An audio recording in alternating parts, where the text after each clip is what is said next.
and members of the public, welcome to this virtual meeting of Northern Planning Committee. I'm Councillor Craig Brown, Chairman for today's meeting. I'll begin by explaining some of the ground rules for those taking part in the meeting to follow, and apologies for those who may have heard this before, but I do need to go through the procedure. So please can you keep your camera and microphone switched off until I invite you to speak. This is to ensure that only one voice can be heard at a time, talking without interruption. It also helps to avoid feedback and background noise and to save on bandwidth. Members of the committee wishing to speak during a debate or raise a procedural point, please indicate your desire to do so by using the chat facility, which can be accessed via the information bar on the centre of the display. Present at today's meeting of the committee are the members, and I intend to call them now one by one and ask them to turn on their camera and microphone to introduce themselves and to confirm that they can hear the proceedings. So I'll do that now, starting with good morning to Councillor Liz Braithwaite. Good morning, Chair. I can soon hear you. Thank you. Thank you. Good morning, Councillor Tony Dean. Morning, Chair. Just want to get that camera on. Yes, I hope you can see and hear me. I can see and hear you. Thank you. Councillor Paul Findlow, please. Yes, present. Thank you. Good morning, Councillor Ailiff Towerwood. Good morning, Chair. I can hear you. You cannot see me, but I'm here. Perfect. We can hear you well. Good morning, Councillor Sally Holland. Yep. Good morning, Chair. I can see and hear you, and hopefully likewise. Indeed. Thank you. Good morning, Councillor Ian McFarlane. Yes, good morning, Chair and everybody. Yes, I can see and hear you. Thank you. Thank you. Good morning, Councillor Nick Mannion.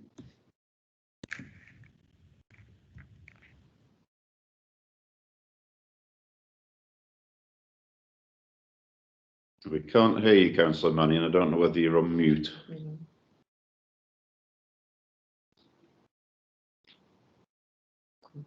I'll come back to you in a second. Good morning, Councillor Murphy. Present, Chairman. Thank you. Good morning, Councillor Nicholas. Morning, Chair. Morning, everybody. Thank you. Good morning, Councillor Puddicombe. Good morning, Chair. And good morning, Councillor Smetham. Good morning. Yes, all seems to be working well this morning. Thank you. And I'll just check again with Councillor Mannion.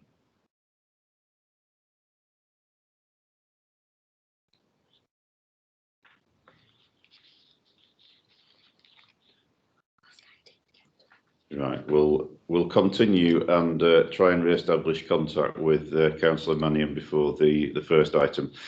So also present at the meeting are the following officers who are here to advise the committee on applications on the agenda, and they are Deborah Ackerley, who is Principal Planning Enforcement Officer, Sarah Baxter, Democratic Services Officer, Ian Dale, Environmental Planning Manager, Neil Jones, Principal Development Officer, Highways, Paul Wakefield, Planning Team Leader, and Mandy Withington, Planning Solicitor. So I'll now explain how the meeting will operate. The Planning Officer will introduce each application, show the slides, photographs and plans relating to the site, and then I'll then invite any registered public speakers to address the committee and ask them to turn on their camera and microphone and to state the name and the name of any group that they're representing. I'll advise them how much time they have to speak and that they must finish within this time, otherwise their microphones may be muted to enable the meeting to continue. If anything the public speaker has said that was unclear, I will allow members to ask questions of clarification. Once they've spoken, the public speakers should turn off their camera and microphone and listen to the rest of the debate and decision if they so wish. The Planning Officer will respond to any issues raised by the public speakers, and then members will be able to ask the Planning Officer questions before moving on to debate the application. And I remind members to indicate in the chat function if they wish to speak during the course of a debate. When the debate moves to a close, I'll check whether the officers have any final advice to give and that the terms of any resolution which have been moved and seconded are clear to all. I'll then invite each member of the committee in alphabetical order to turn on their camera and microphone to confirm their support for the resolution, or otherwise by stating for, against, or not voting. And then the results of the vote will be reported back to the meeting. As a reminder, members of the committee participate in and vote on the application if they can hear throughout.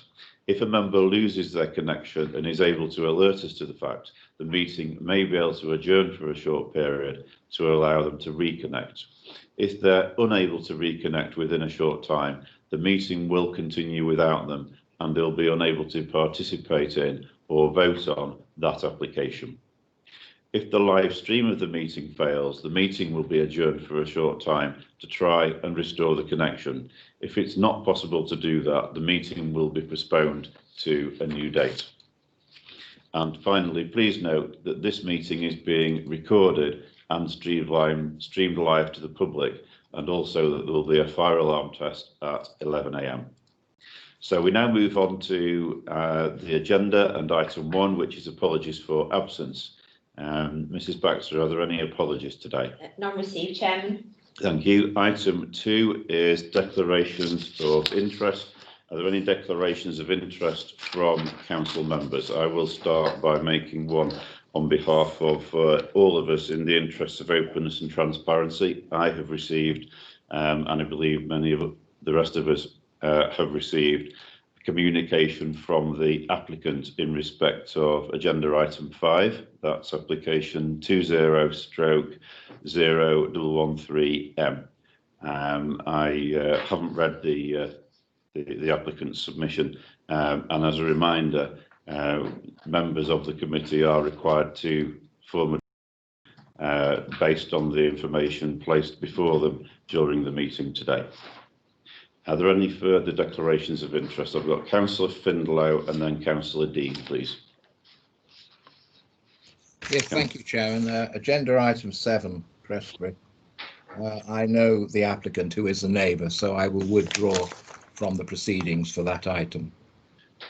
Thank you, Councillor Findlow. And Councillor Dean? Yes, Chair. Trying to get the camera on. Yeah, I'm in item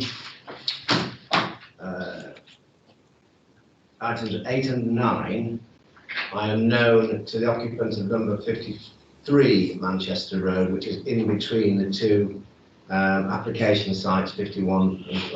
It's next to the application site 55 and close to the application site on number 4 Victoria Street.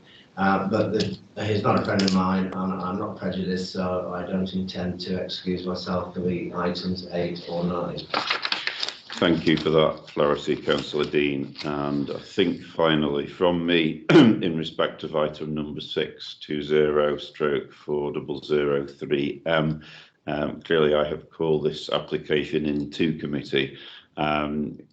Alderley Edge Parish Council, of which I'm a member, have formed a view. However, I haven't taken part in any previous public discussion in relation to this item and retain an open mind on it. Do we have any further? Yes, Councillor Smetham, please. Yes, I'm not sure if this is a declaration I should make, but I would like to check it.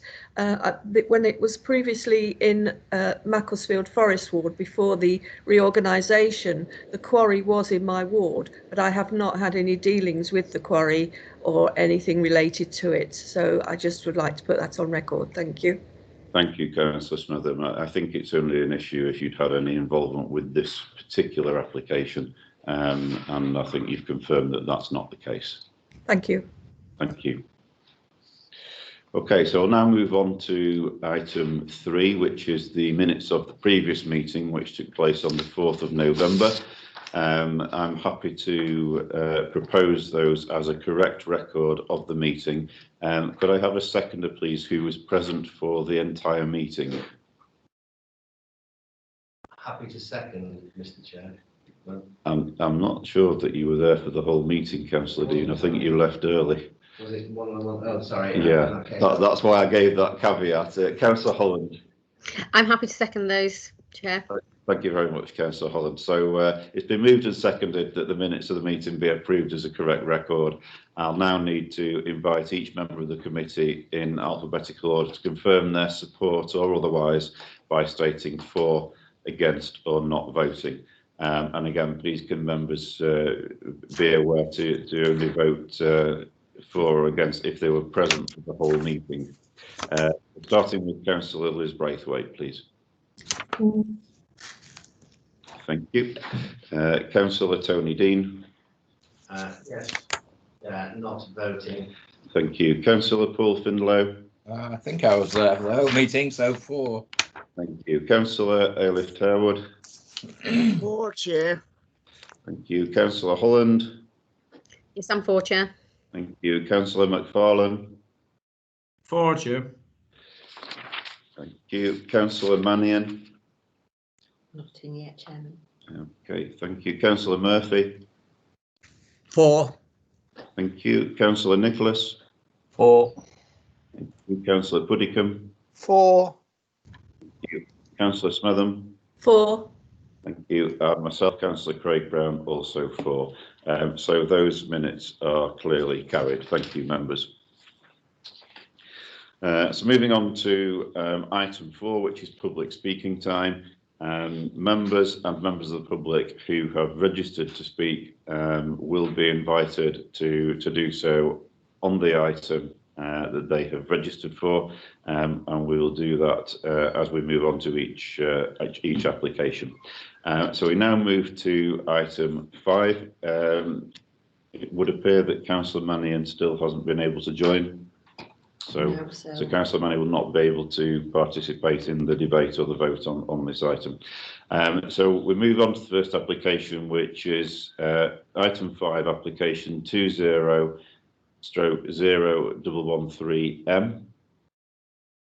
I can see him, but I can't hear him.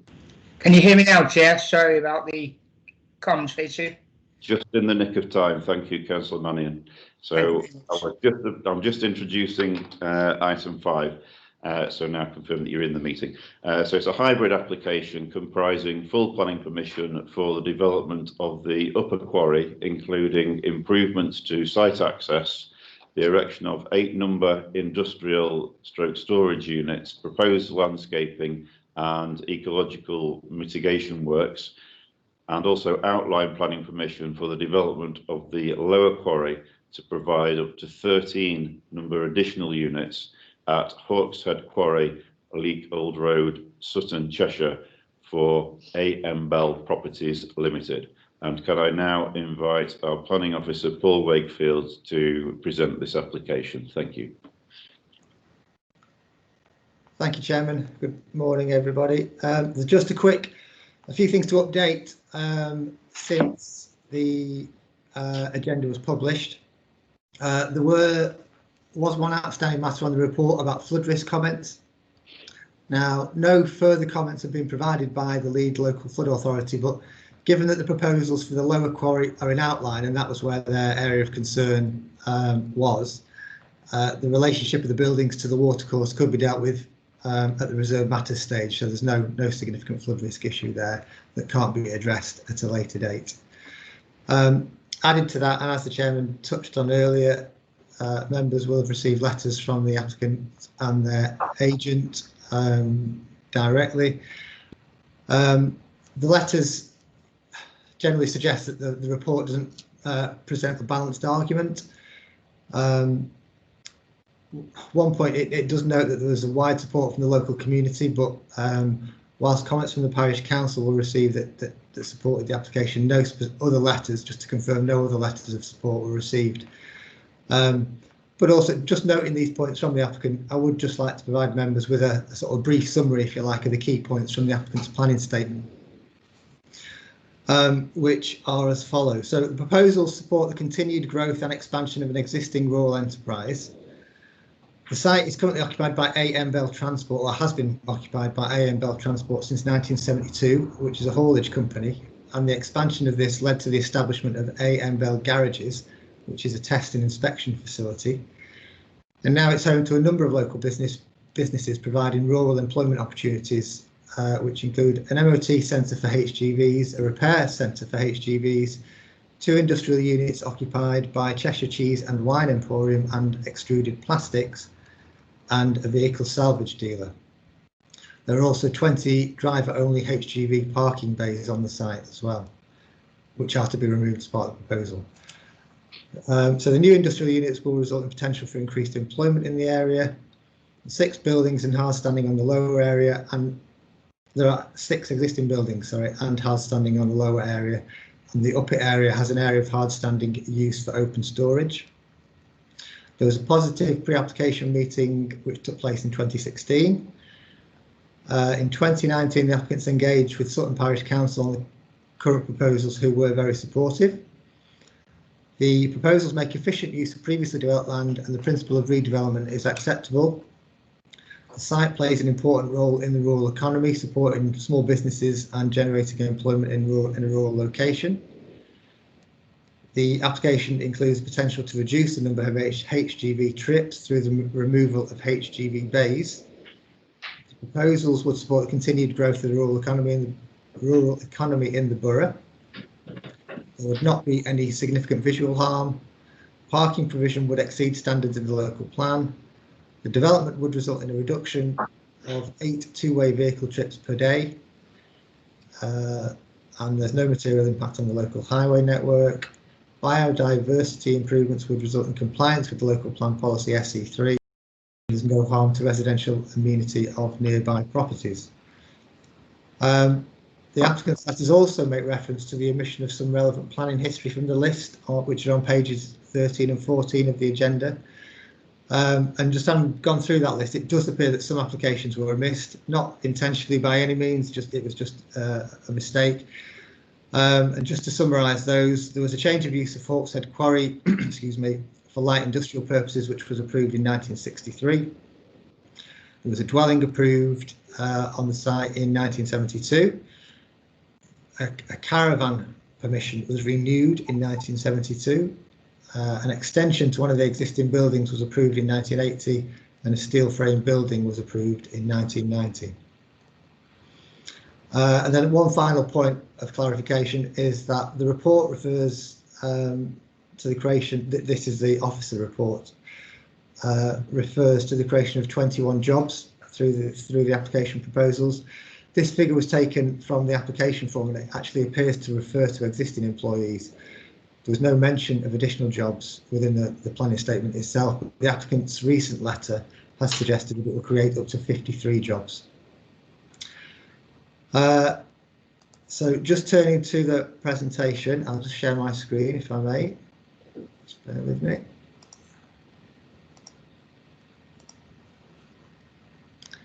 Hope it works better than last time.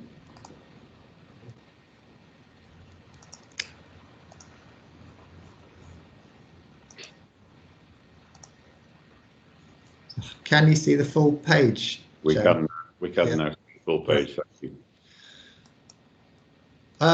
So this is a hybrid application, which is simply a way in which an applicant can apply for outline permission on one part of a proposal and full permission on the other. In this case, the full permission is for the 8 units on the upper quarry. We've got the 2 sites edged in red here, sorry. The upper quarry is that on the right hand side, and the lower is on the left hand side. So full permission for 8 units on the upper quarry and up to 13 units on the lower quarry in outline. Application site is set in open countryside and is within a local one. The upper site is accessed from Croker Lane, which just runs along the top of the blue line boundary at the top of the page. And the access is just where the blue line finishes on the right hand side. Croker Lane leads from Leek Old Road, which is where the lower site is currently accessed from, where it meets Radcliffe Road, and Radcliffe Road then runs down towards London Road, which is the main road between Macclesfield and Leek or Bosley. Then I'm just thinking, oh yeah, and then there's reference to the existing dwelling that's within and owned by the applicant, I believe, which is just in this location here. just outside of the site edge red, but inland edge blue. Just to put it in context, you can see it's quite a lot of tree screening, quite a well enclosed site, both plots. You can just see on this Google image that there does seem to be a route through, an access route through, which would suggest a vehicle route through, but there is no access between the two existing sites. So they are accessed separately, as we say. So the upper quarry from Croker Lane on the right here, and the lower quarry from Leacold Road on the left. Then just to put in wider context, so the application site is just where the marker is down towards the bottom of the page. Obviously part of the case is that it is there to support sort of rural communities and businesses. So just to put it in the sort of wider context of local settlements, we've got so the application site is here, Sutton just on the right of the page here, Goresworth over on the left, and then lime green in the southern edge of Macclesfield, as you can see just at in the centre of the page there as well. A few photographs of the application site. So starting with the upper quarry, this is the existing access leading into the upper quarry site from Croker Lane.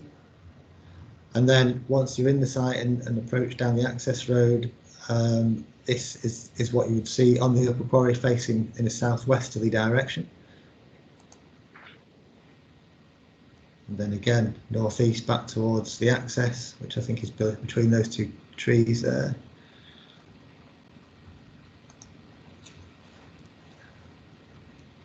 And then looking into the site from the access road.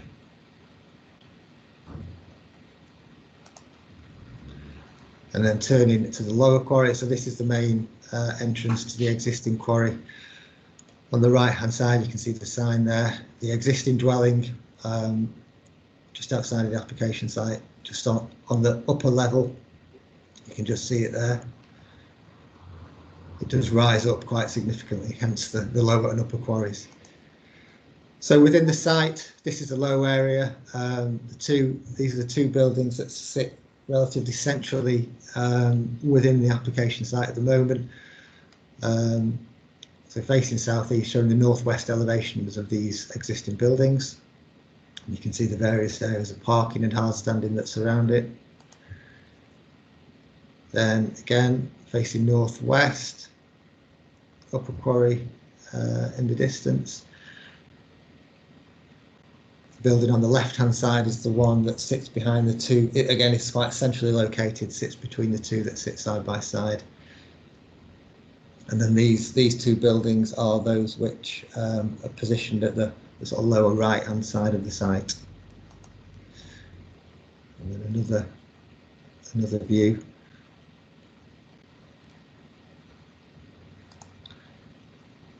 And then these buildings are slightly higher up than those previous buildings that we were looking at, sit between the upper and the lower quarry. These are the buildings which are on the far right hand side of the lower site. So the last photograph was of these buildings here.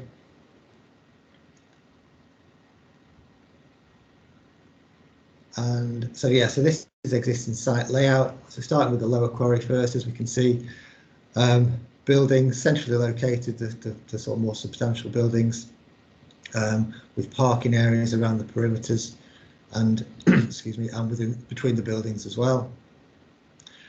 And then on the upper quarry, you can see the extent of the area of hard standing, which is identified on the plan there, access from Croker Lane. And this whole area in green is the local wildlife site. Proposed site plan.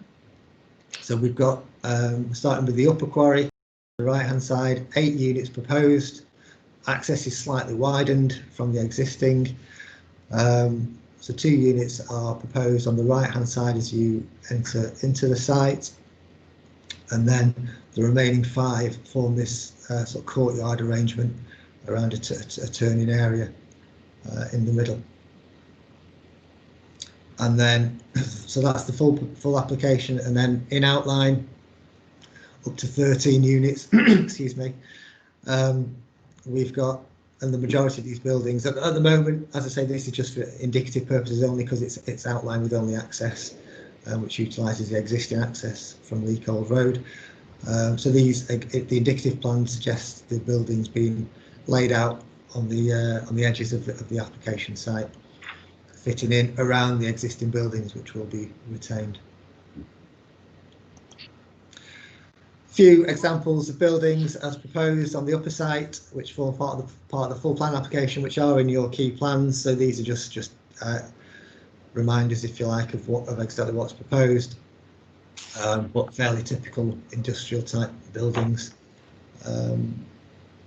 relatively low level.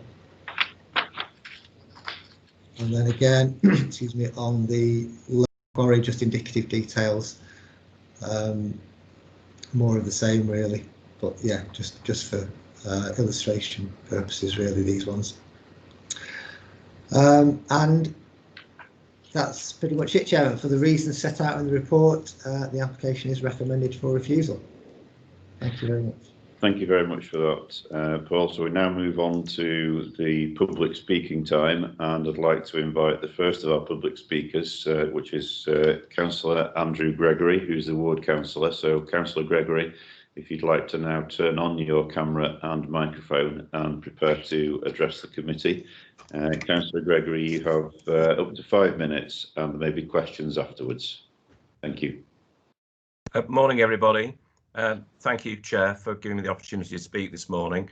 For those of you who don't know me, I'm the ward councillor for the Sutton ward in Cheshire East. I'm in support of this application, as are the Sutton Parish Council. Just a little bit of background to start with. I've met the various representatives for the applicant. I've corresponded with the applicant. I've visited the site. And it's unfortunate, members, that site inspections are not available at the moment to you, because actually visiting the site is really imperative to get a proper feel for the location here.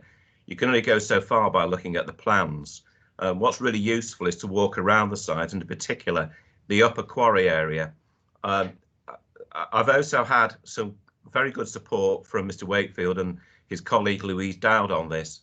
I actually think officers have found this, if I may, a very difficult application, because in many ways, and listening to Mr. Wakefield, you might be wondering why the council and officers are not providing a recommendation for approval, because it seems to tick so many boxes.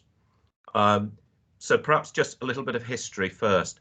The site was given permission, the whole site, both the upper and the lower quarry, for use, light industrial use, as way back as 1967.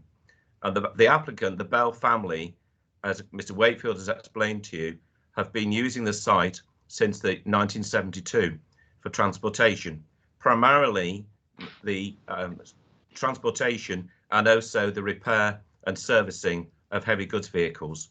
And that's one of the major issues for me in relation to this application, and the reason why the local community support it, because this application should remove the considerable use of HGV traffic in and around the site and on local roads, and replace it by light industrial units with a different form of light industry, which is sustainable and for the future. So just a few additional points. Concern has been reached about ecology and the issues. I understand that the applicant has put forward a mitigation scheme to cover that off.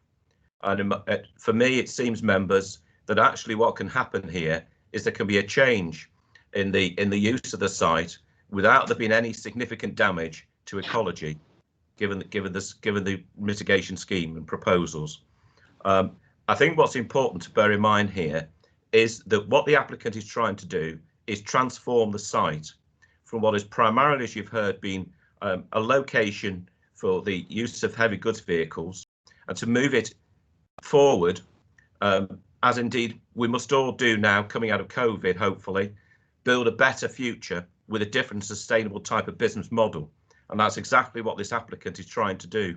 He's trying to replace the HGV sections and development of the land, and in place put in state a raft of units which can provide local jobs, local community support, and create a modern and proper use of this site for the future. So in the circumstances, this application, while the concerns are given by the officers in terms of ecology and the planning, and there are those who will speak, no doubt, it can speak in an expert way than I can about the planning considerations here. But overall, this seems to be an application which commends itself to give you as members an opportunity to give blessing to an application which has been taken a lot of time and care by the applicant to put forward, working with the officers and providing information and mitigation schemes which can actually enable the project to move forward and actually create a situation where there are less HGVs in the location, more light businesses, more employment, and a better outcome for the local community. So I ask that you support this application and approve it, members. Thank you, Chair. Thank you, Councillor Gregory, and also thank you for staying within your allotted time. Members of the committee, are there any questions for Councillor Gregory, please? Please indicate in the chat if you would like to ask a question.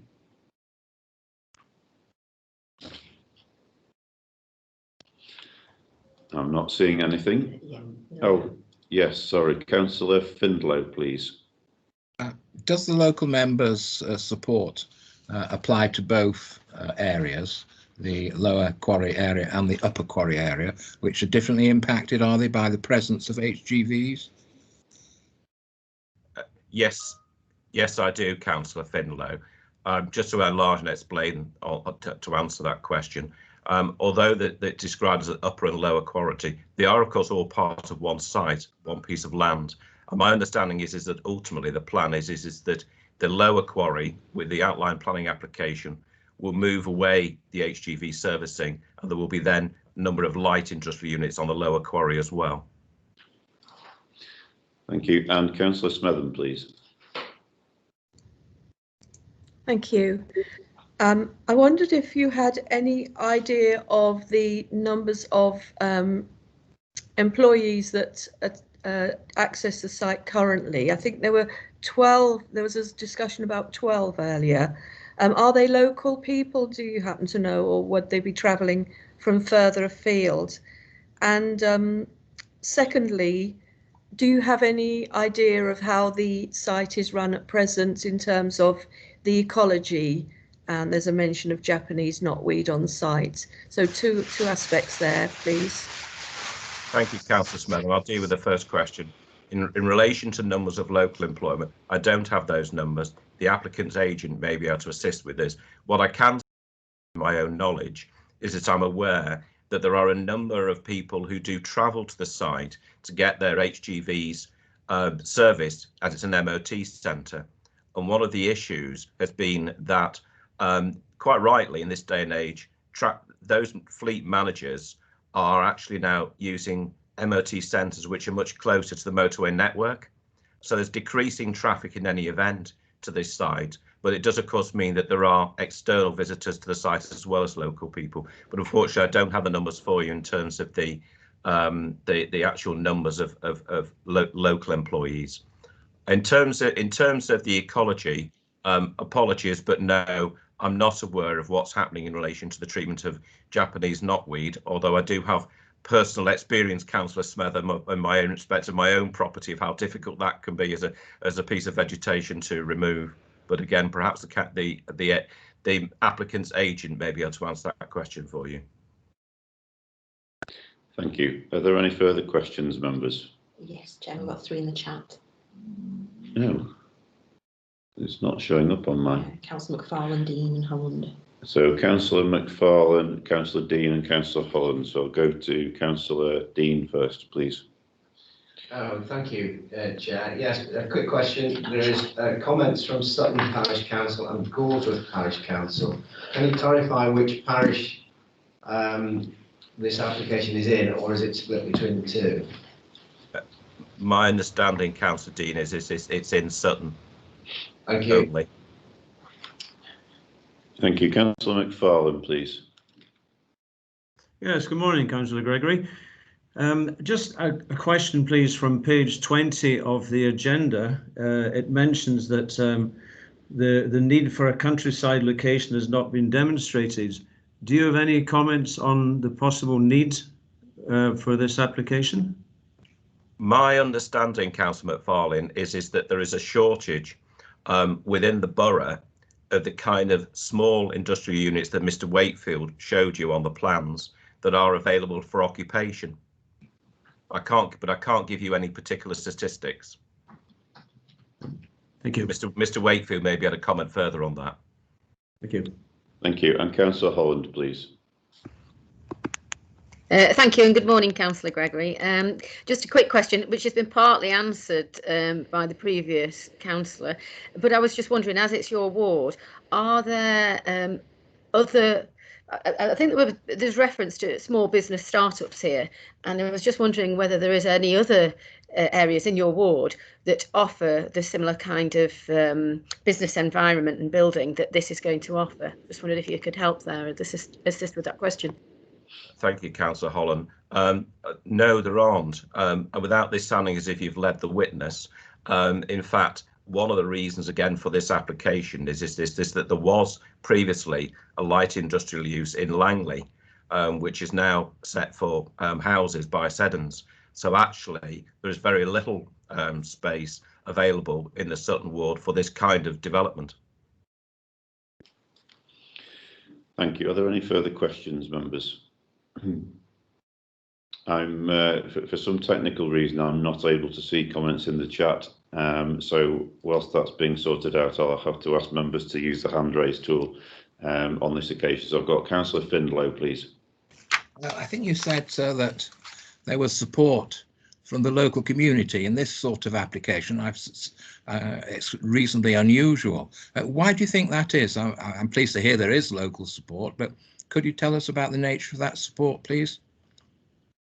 I think, Councillor Findlow, it's driven by the fact that this is a very well established site since, as I've said, the 1970s. But with the exception of a couple of small businesses, it is primarily focused on the parking or servicing of HGVs. And the roads around the site are relatively narrow. They're country lanes. And therefore, I think that the view is that if we can see a significant reduction in that level of traffic to smaller and much lesser numbers of vehicle travel backwards and forwards to this location, then that's a good thing for the location.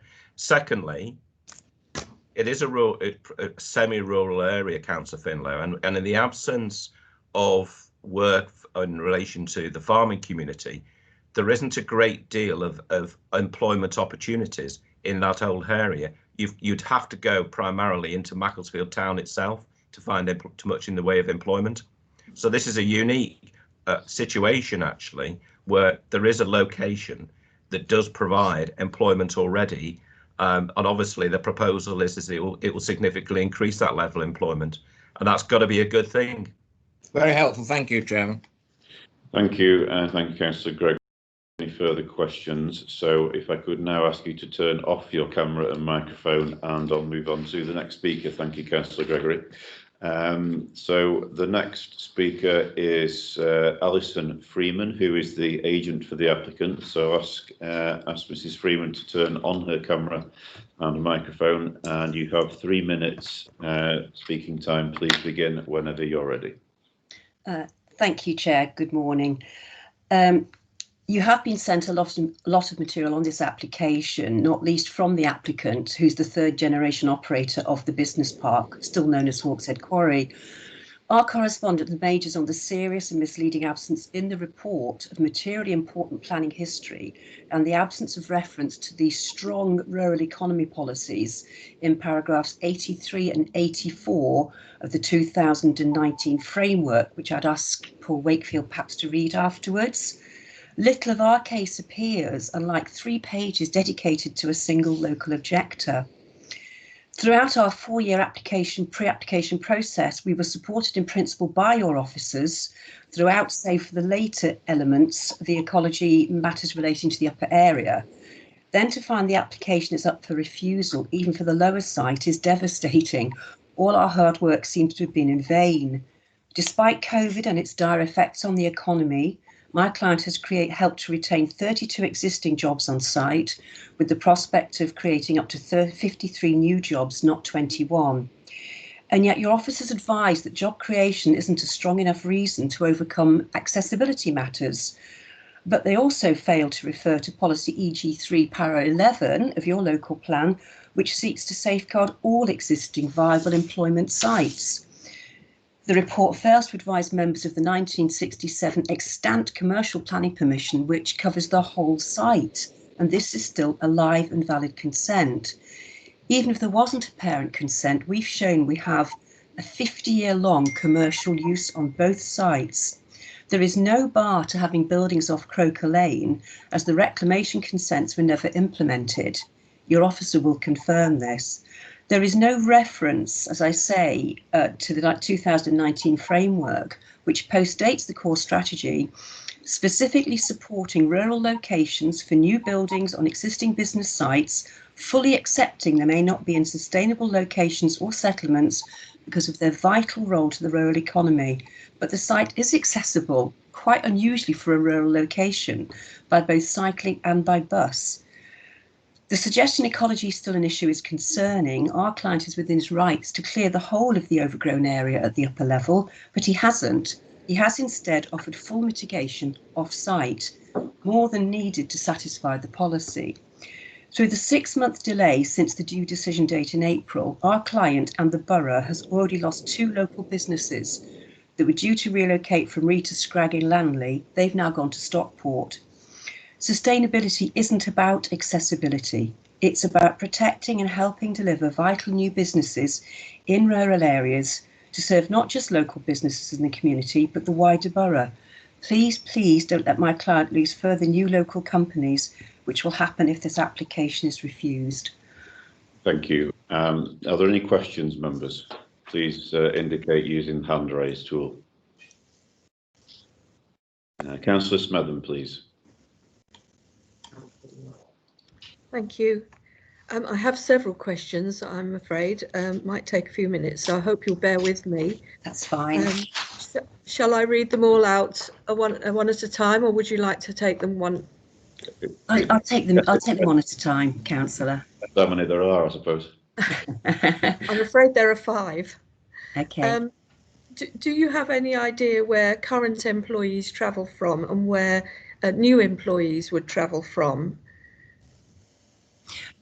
Yes, of the 32 existing employees, half of them are local, half come and travel from sort of wider areas such as Macclesfield. Thank you. And new businesses, do you have an idea of, has there been a study on what the need might be at all, so we can gauge whether they would be local people or from further afield? Sorry, Councillor, there's more than a survey. We actually have, I think it's up to 3 at the moment, major local businesses who wish to relocate and or expand on the site. They are unable to sign their provisional contract because of the uncertainty over this application. But yes, there are, as I say, 3 local. And as Councillor Gregory explained, with of Rita Scraggs, which in fact was an application I was involved with, this is the only remaining substantial employment site within the area for local businesses. The upper level units are specifically designed to be small starter units, to feeder units for local businesses. And so secondly then, what arrangements would be made for parking there for the people working and for the incoming customers? Is there sufficient space at all there? There is plenty of space. I'm not sure there'd be incoming customers as to the level that there is now, because now being the big HGV MOT station, there is a lot of HGV traffic, including actually the council's own fleet, because of the closure of their depot some years ago for redevelopment. So the nature of traffic is expected to change to more light vehicles, light vans and cars. But there is ample space at both levels. Thank you. Is there currently an ecological programme in place to manage the woodland and the Japanese knotwood and so on? There is no active programme at the moment. The Japanese knotweed has been, we found that through the survey, through fly tipping, because the upper area, because it's not currently occupied as much, has been subject to fly tipping. That would of course be eradicated now that my client's aware of it. In terms of the wider ecology, the upper area does have this what's called semi-improved grassland, where there's an area of overgrown grass on the gravel. That is identified as having some importance ecologically wise. So my client's proposing a whole new area on the field outside of the site to create a whole new semi-improved natural area. So he does take this very seriously. As I say, he could have chosen just to clear the site, but he deliberately didn't. Thank you. Number 4, is there currently a liaison group for the company to develop good relationships with the community? I think Mr. Bell, so it's a three-generation company. He's the third generation. They have been there since 1967, but AM Bell itself were previously in Macclesfield. So they've been around, I think it's for 70 years or 80 years. They've always worked with the community, and in any way they could, they'd be very happy to. Thank you. And finally, do you happen to know the reason why the extant planning approval wasn't taken forward? No, it has been. The extant planning permission, as I say, granted in '67, covers the whole site for light industrial use, and that was granted to, I think it's called Buchan and Co., who were the company that first occupied the site. They occupied the site immediately following that grant of permission, so it is an extant consent. It has a very unusual planning condition that only requires you to submit details of buildings as and when you want new buildings. What has happened historically is that separate applications have been made, but there is an argument that actually that is still an extant permission that we could benefit from today. But we have chosen instead, because we have a range of uses rather than just sort of simply light industrial, we've obviously gone through the proper procedure, as we see it, of proper applications with full mitigation, enabling the council to have a far greater control, far greater than if we sought to use that old consent. Thank you. Thank you, Councillor Smitham. Councillor Dean, please. My question has just been answered. Thank you, Chair. Thank you, Councillor Dean. I don't see any other members wishing to ask a question. So in that case, could I thank you, Mrs. Freeman, and now ask you to turn off your camera and microphone again. Please do feel free to remain in the meeting and observe the debate. Thank you, members. Thank you. So if I could now, that's the end of the public speaking on this item. So if I could now go back to our planning officer, Paul Wakefield, and ask if there are any things that you would like to come back on before I go to questions from members, perhaps particularly paragraphs 83 and 84 of the framework that the previous speaker referenced. Thank you, Chair. What I'll do, I'll read paragraphs 83 and 84. They're not particularly long. I mean, they may not be specifically referenced on the officer report, but obviously we did have regard to what they say. So paragraph 83 states, planning policies and decisions should enable A, the sustainable growth and expansion of all types of business in rural areas, both through conversion of existing buildings and well-designed new buildings. B, the development and diversification of agricultural and other land-based rural businesses. And C, sustainable rural tourism and leisure developments which respect the character of the countryside. And D, the retention and development of accessible services and community facilities such as local shops, meeting places, sports venues, open space, cultural buildings, public houses and places of worship. And then paragraph 84 states, planning policies and decisions should recognise that sites to meet local business and community needs in rural areas may have to be found adjacent to or beyond existing settlements and in locations that are not well served by public transport. In these circumstances, it will be important to ensure that development is sensitive to its surroundings, does not have an unacceptable impact on local roads and exploits any opportunities to make a location more sustainable, for example, by improving scope for access on foot, by cycling or by public transport. The use of previously developed land and sites that are physically well related to existing settlements should be encouraged where suitable opportunities exist.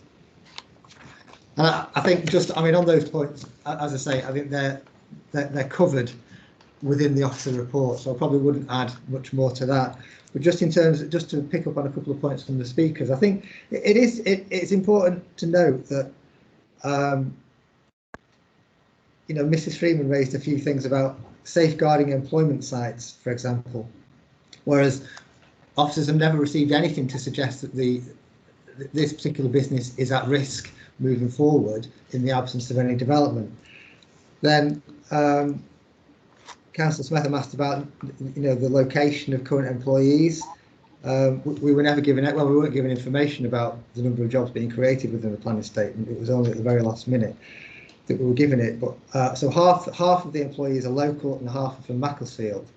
Now, so my query would be, in terms of local, where local is, if it isn't Macclesfield, because as you probably saw from the Google image, Macclesfield is probably the closest settlement to the application site. And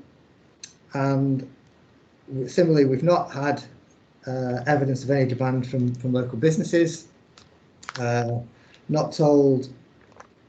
been told that the HGV parking will be removed and the HGV traffic would be reduced significantly, but we've not been told what would happen to the existing HGV businesses that are on the site, which I believe are an inspection facility and a repair facility.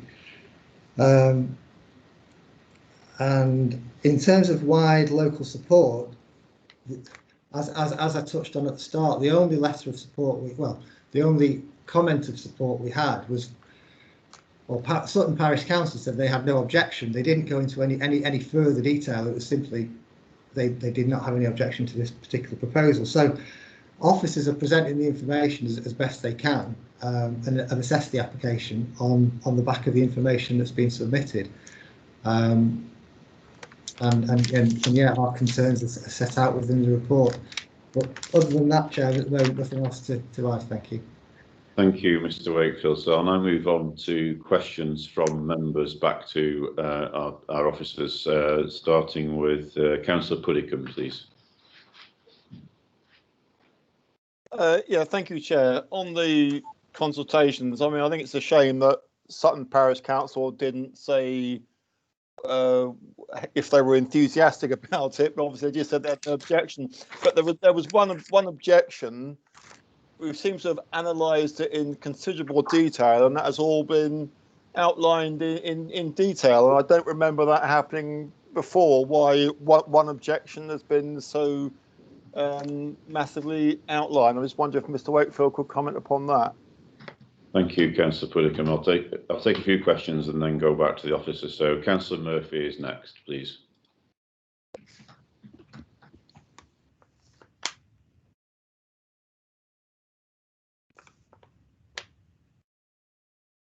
Councillor Murphy.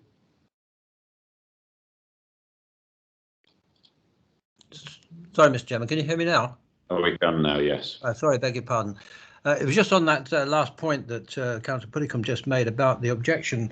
Who is the mystery objector? Is it one of the planning officers or is it somebody else? Thank you. We'll come on to that. Councillor Holland, please. Yes, thanks, Chair. I was a hypothetical question to Mr. Wakefield, if I may, and that is, if this site was no longer viable because this application didn't go through, what is the likelihood of this site then being becoming a brownfield site, and what's to stop an application for housing? Because obviously Mr. Bell really could put an application in for housing, be worth far more as housing, this application, I would assume, than for light industrial purposes. So I just wondered, what's the likelihood of that? What's the site, two sites, which would be more traffic probably and not as appropriate. So, and my other question is, because people have alluded to this one particular objector quite a fair bit, could this be a tactful way of making sure that this business isn't viable? Then this land may become available and in the public domain. Thank you. Thank you, Councillor Holland. Councillor Harewood, please. Thank you, Chair. Having listened, I don't know if I should wait until the debate. This place is already employing people.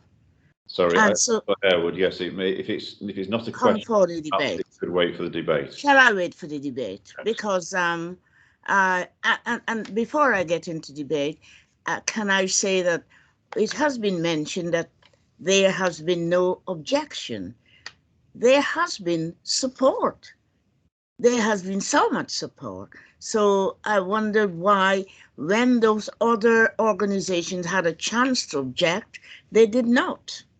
But I'll wait for the debate. Thank you. Thank you, Councillor Harewood. Councillor Smetham, please. Thanks.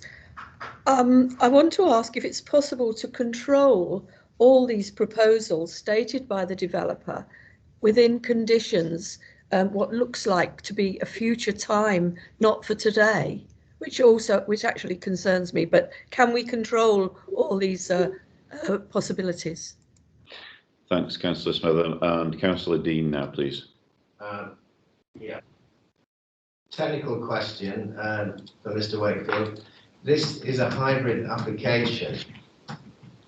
If, for instance, the committee felt differently about the lower side asking for outline, and they had one opinion on that and a separate opinion on the upper side asking for full planning permission, can those decisions be split today, or would it have to go back and come back in two separate forms? Thank you, Councillor Dean. So I think that's all questions. So if I could, so Councillor Smetham, is your hand still up? Sorry, I've got Councillor Mannion now as well. Yeah. So Councillor Mannion, please.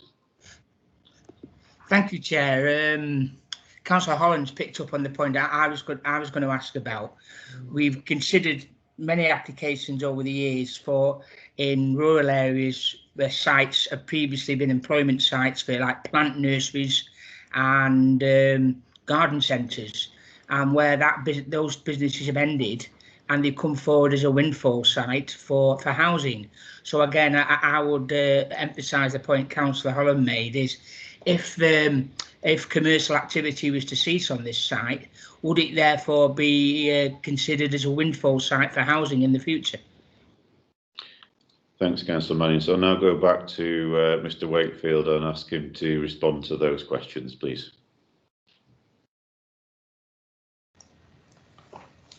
Thank you, Chairman. You might like to take a second while we have the fire drill.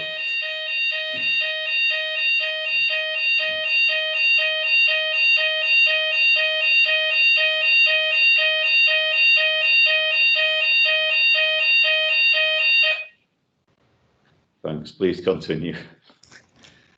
Starting at the beginning, Councillor Puddicombe was querying the extent of the objection and how it's reported in the officer report. I think, well, as with all applications, we summarise objections. I think it just depends how long those objections are and how well it can be summarised. And yeah, this application hasn't been treated any differently than any other one. The objection has been summarised. Councillor Murphy asked who the objector is. I believe he is a resident of Sutton, so a local resident. Councillor Holland's query about and Councillor Mannion's query about the likelihood of the sites becoming brownfields for housing.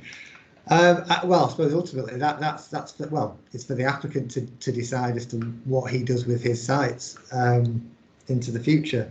They could put in an application in for housing, and we would consider that on its particular merits at that time against open countryside policies, as we do with this one. The second question from Councillor Holland, I wasn't too clear about. A way of ensuring the business was not viable.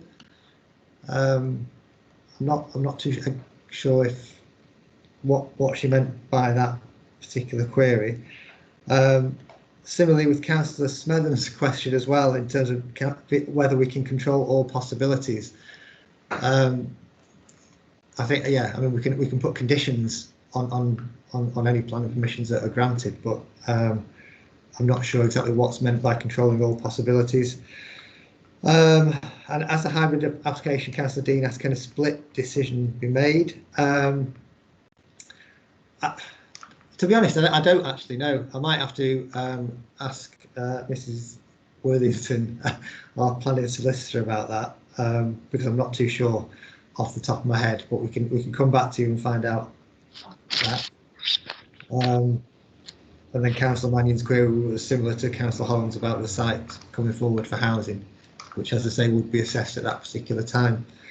But yeah, whether Councillor Holland and Councillor Smetham want to just clarify their 2 points, that's it for me for now, Chairman. Thank you. I'll give them the opportunity to do that if they wish, but Councillor Finlow's hand did go up first, so I'll go to him. One of the advantages suggested of this application was removal of HGVs. To what extent can that be conditioned? And also, can I inquire, Chairman, it is asserted that in 1967, that I think was the date, that there's an extant commercial planning permission for the whole site stemming from that date. Is it accepted that that could be utilised, please? Thank you, Councillor Finlay. So I'll now just take clarification from Councillor Smetham and then Councillor Holland, and then go back to Mr. Wakefield. Yes, it relates to page 29, which I was going to speak about in the debate. But we would, if we approved this application, we would be clearly approving something that we have very little control over, because there are no conditions here, and they are delegated to the chair and the head of planning. So I would feel that I was approving an application totally blind, without having any. What is the point of sitting on the planning committee? Is really the point I'm getting at. I think the wording at the end of page 29 is the so-called slip rule, which is intended to cover minor issues that haven't been picked up, but members do have the opportunity, when they're agreeing the resolution at the end of the debate, to debate and add conditions to the ones that are already stated, if they wish. But I shouldn't really answer the question from Mr. Wakefield. I'll let him do that. And Councillor Holland, please. Yes, thank you, Chair. Again, I suppose my question was touching on something hypothetical.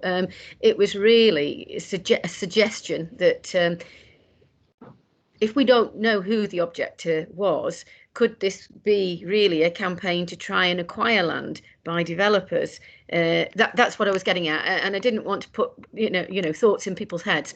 However, it is something that crosses your mind when you don't really know where the objection has come from, with so many people, including the local ward councillor and the parish councillor, not showing any objection. So I was trying to mitigate that out of the equation, really. Thank you. Thank you, Councillor Holland. Mr. Wakefield again, please.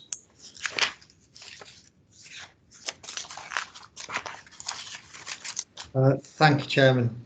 Yeah, just touched on Councillor Holland's comment again. As I said before, it is a resident from Sutton who is the actual objector. Councillor Finlow asked the question about the removal of HGVs having been identified as a benefit and whether this can be conditioned. I mean, that's one of the queries we've got, really. As I touched on before, it is put forward as a benefit,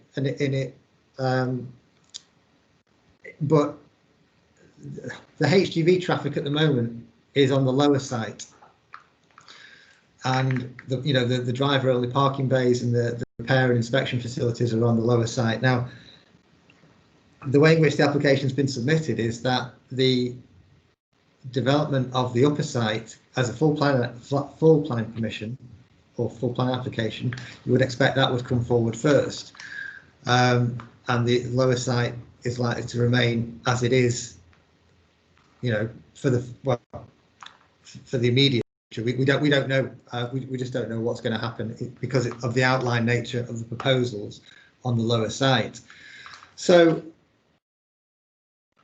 you could, I mean, there's, potentially we could look at adding conditions that would restrict HGV traffic, or the park, the removal of the parking bays, but that might impact on the applicant's business model that he's got going at the moment. He's, clearly there are parking bays that drivers pay for, does serve as an income stream to the applicant, but we don't know. And this is the point, that there's a lot of unanswered questions that prevented officers being able to put forward a positive recommendation on the application. And so this is where we are now. So it's up to members if they want to put such a restriction on that, on the first occupation of the upper site, that the HGV parking shall cease on the lower site, then that is potential. But as I say, it may have implications for the applicant that he's not now got the opportunity to comment on. And then in terms of the extant permission from 1963, yeah, Mrs. Freeman referred to this, that it refers to a sort of a blanket permission that that has been suggested that conditions just require, well, it suggests, as put by Mrs. Freeman, the suggestion is that all that is required is a discharge of condition application to erect new buildings on the site. Again, it's a bit up in the air because the planning history isn't clear. And if that was the case, then we wouldn't have had other applications that are listed within the application, within the committee report, for new buildings since 1963. New full plan applications, they would have just been put in as a discharge of condition if that was truly the case. I'm not saying that at this point whether it is or it isn't, but as I say, it's another unanswered question. That's the sort of common theme for officers, particularly, that there's just too many unanswered questions to be able to put forward a recommendation that can support this particular proposal in its current format. And Councillor Smetham's comment about the conditions. Yes, I mean, should we get to that position where members are minded to approve the application, if they have particular conditions they would like to be included, then we could look at those at the particular, we could make a note of those, and then officers could then go away and draw up other more standard conditions, arising from the consultee responses, for example. But if there were particular conditions that members wanted to be included on the decision notice, then yeah, they would need to be raised during the meeting today. I think that's it. Thank you, Chairman. Thank you very much. I have seen two further hands go up whilst you were answering those questions. I'll take them from Councillor Mannion and Councillor Harewood, but then I really would like to move to the debate because we have a full agenda before us today. Yeah, firstly, I may have misheard Mr. Wakefield because he said there's no HGV usage of the upper side. Well, there must be, because on his photographs and his presentation, there are some curtain side trailers. So they must have got there somehow, and presumably by HGV tractor units. But my question specifically for him is, the 1967 permission, I presume, will have won't have reflected current environmental and ecological concerns. Therefore, a fresh permission, would that considerably strengthen the planning authority's position with regarding ensuring that the local flora and fauna were protected going forward? Thank you. Councillor Harewood, please. I'm sorry, Chair, because it seems that Councillor Mannion has asked some of my questions. If you are restricting HGVs, on page 17, you already have that HGVs use this place. And then you said in the same paragraph, there's no place for passing. They must be doing some passing now. So this use of HGVs is already established along this lane. And you have no evidence here or shown any where it has been detrimental. I'm not going on the width of Croker Lane, but you haven't shown that they've done anything. And they must have been passing to get there. But again, Chair, with your indulgence, I'll wait for the debate. Thank you. Thank you, Councillor Harewood. Mr. Wakefield, please, and then we'll move into the debate. Thank you, Chairman.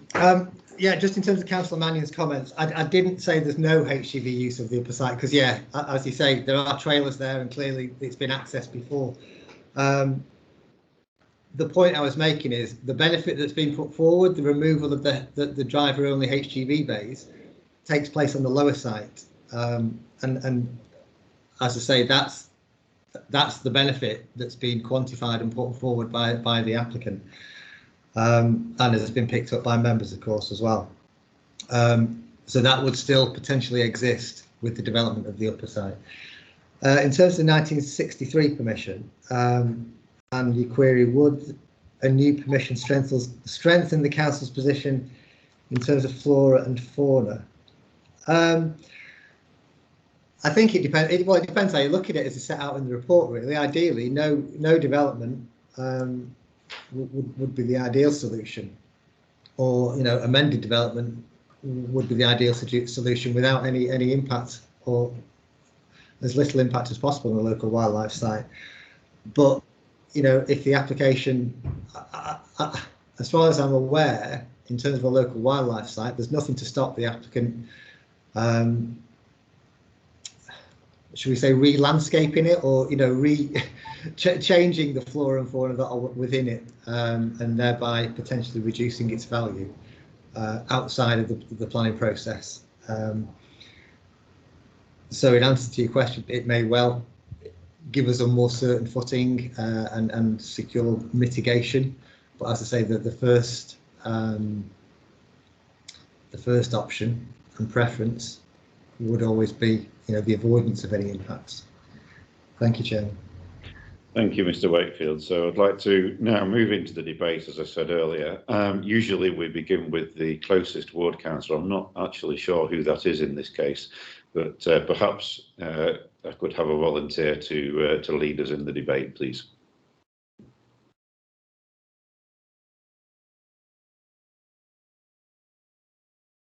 Councillor Mannion, please. Thank you.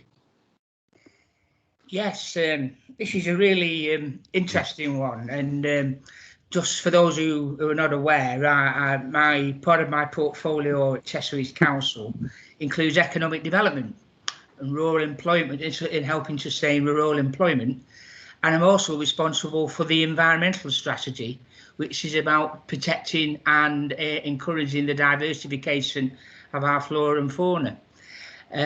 So again, I can see the argument from both sides on this one. However, my view is this is an existing employment site that's been there since 1967, 50 odd years. It appears to have operated fairly well along with its neighbouring landowners. It seems to have. It also has quite wholehearted, if rather terse, support from the parish council. So at the moment, I'm looking at, my view is, whereas, and again, it's as a lot of our planning issues that come to us, it's on balance. And my balance is how, at the moment, I would prefer for us to issue a fresh planning consent for activities on these adjoining locations, the upper and lower site, together with some robust conditions regarding access and by vehicles and the times vehicles can come and go to the two sites and the routes they take, together with affording some protection to the adjoining and surrounding woodlands and open countryside. So I'll listen to the debate, but at the moment I'm inclined to ask our officers to perhaps go away with the chair to give consent for this, but to perhaps delegate the conditions back to the chair in consultation with officers to ensure the protection of the site going forward. How the applicant does that with regard to things like Japanese knotweed, well, that's for the applicant to sort out. We can merely condition it that he's got to come up with a management plan. Anyway, I'll listen to the contributions, but I don't think it's appropriate to make a proposal at this stage. But that's my current thinking on the matter. Thank you, Chair. Thank you for that, Councillor Mannion. Just to clarify, it will be delegation back to the head of planning and in consultation with the chair rather than delegation back to me. Thank you. Okay. Understood. Councillor Holland next, please. Yes, thank you, Chair. Yeah, I kind of concur with your previous council speaker. I have not witnessed anything to suggest that this proposal is detrimental to the area. And given the struggles that COVID this year has presented to businesses, I think we should be wholeheartedly supporting businesses. They're in such a dire straits. We're going to lose so many businesses that something of this nature is something that we should really consider. So I'll go out and say that I am in favour of this application. Thank you. Thank you, Councillor Holland. Councillor Findlow, please. Thank you, Chairman. I have some sympathies with this application, but there are a lot of, we are told, and I accept this, unanswered questions. How that came about, we know not, and it's probably academic, but I do think some of those questions Mr. Wakefield referred to need to be answered. If a way of answering them is to say, remit it back to the head of planning in conjunction with your good self, Chairman, then I think as things stand, I'd be prepared to go along with that.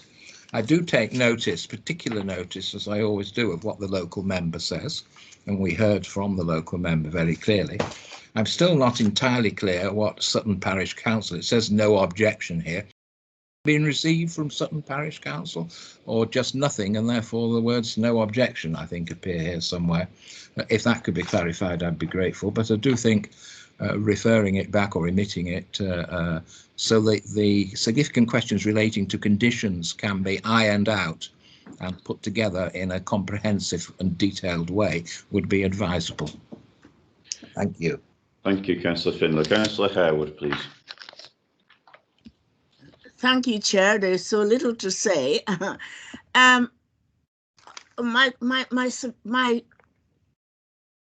The debate, as I was going to enter, has been covered. This place is already employing people. It has not been demonstrated that it's in excess of other places. It's not been demonstrated that parking is a difficulty. It has not been demonstrated on the lower side that the HGV lorries have not been passing. Maybe difficulty, but they have been over a long time. So with all that, all those pluses to me in its favor, I was looking to see what not be, because there's a contradiction to me in the officer's report here. It has great local support and maybe, in my opinion, potential for extra employment. What is the difficulty here? Is it doing something that is detrimental? That has not been demonstrated. Parking has not been demonstrated. Overuse has not been demonstrated. Too many of that kind of employment has not been demonstrated.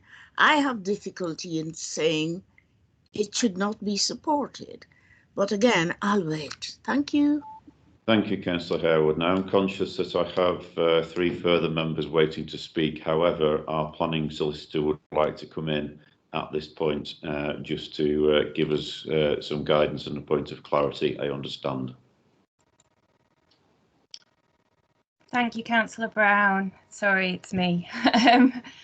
It's just to be clear that this is a slightly different application than to normal, because it's considered that any approval on this matter would be considered to be a significant departure from policy, because the reasons set out in the report are policy based. That doesn't mean that you can't go ahead and do it, but what it does mean is that it would need referring up to SPB under the terms of reference in the Constitution. So it would be a minded to approve recommendation that members would put, and within that we would need to explain why the committee were minded to approve the item, what conditions or obligations that they considered make the development acceptable, and the rationale for that judgment, and that would be contained within the minutes of the meeting, and then it would be referred up to SPB. And just to be clear, that's under the terms of the Constitution. It's the terms of reference for both Northern and Southern Committee. So it isn't something that can't be done, and it has been done previously. It's just that the committee wouldn't be able to outright approve it at this current time. So it was just to clarify that point in terms of an approval, referral back or whatever. Within that referral report that would go to SPB, then the officers would be able to set out the full suite of conditions covering the points that the members had identified today, and then it would mean that SPB would have that full detail and the full report to be able to make that decision. So in terms of we're not looking for specific conditions, if you like, from the committee members today, but just sort of the general areas that they would like to see covered. So I just wanted to be clear with that, Chairman. Thank you. Thank you, Mrs. Folan. That's really helpful guidance for us. I'll now move on to our other members who are wishing to contribute to the debate. So I've got Councillor Smetham, then Councillor Puddicombe, then Councillor McFarlane. Thank you. Thank you. Yes, I am actually the nearest councillor, but I didn't want to hog too much of the limelight. I've never seen an application like this before during all my time on the planning committees of this council. Unless colleagues can supply appropriate conditions, I couldn't, in instance, approve this application at all. There is no detail on ecology. Time has passed for the extant permission that already exists there, and things have changed. Our corporate plan insists on green and environmental matters, and the highways position is a very problematic one for that particular access, which hasn't really been discussed today at all. We really need much clearer proposals. Very helpful from Mrs. Folan's suggestion for us, but I really cannot support this today, I'm afraid. Thank you, Councillor Southern. Councillor Puddicombe, please. Yes, thank you. I've got every sympathy with the applicant for wanting to expand their business, and I think we would all agree, hopefully, that it will be a great loss if the land was sold for housing. But I do know the area well, being a neighbouring ward councillor as well, and I've walked in the area extensively. So the local road network isn't suitable for HGVs, so I think it would be good if the HGVs were to be no longer going there. But that said, it isn't accessible by public transport particularly well, so there are issues there. There are light industrial units being developed probably less than a mile away as the crow flies in my own particular ward, on Turf Lane off Moss Lane, which is a lot nearer Macclesfield. But that said, I do have sympathy for it. As Mrs. Freeman said, sustainability is not about accessibility. And I think it's a good thing that there is the extent planning permission they are seeking. It would be a great thing if we could have a more updated version of that, reflecting the council's corporate plan now. But if it was to go to SPB, as Mrs. Folan suggests, I think that would probably be no bad thing. Thank you, Councillor Puddicombe. Just before I move on to the next member, although I said earlier I'm not able to see the chat function today for some reason, I understand that there have been some comments made by members who are not in the meeting itself, and could I ask them to refrain from doing that and from coming back when members are making points during the debate. Thank you. Councillor McFarlane, please.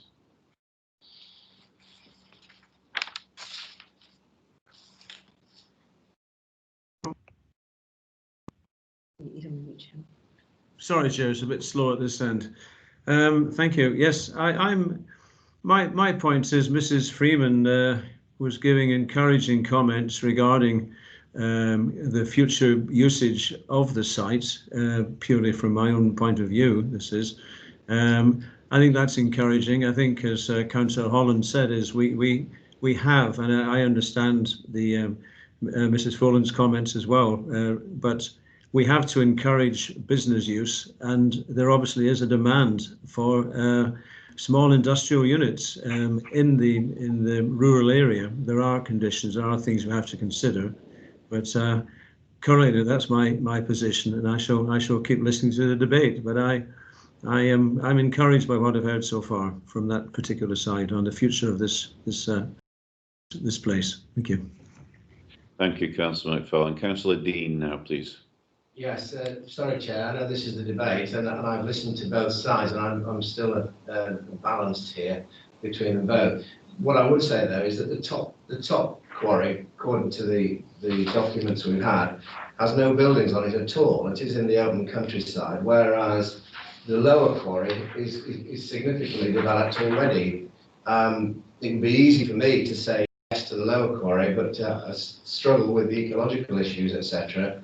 on the top quarry. So I'll repeat my question, which I couldn't really get an answer to, but maybe Mrs. Folan can help me. Can we split it, or does it have to stick as is one application?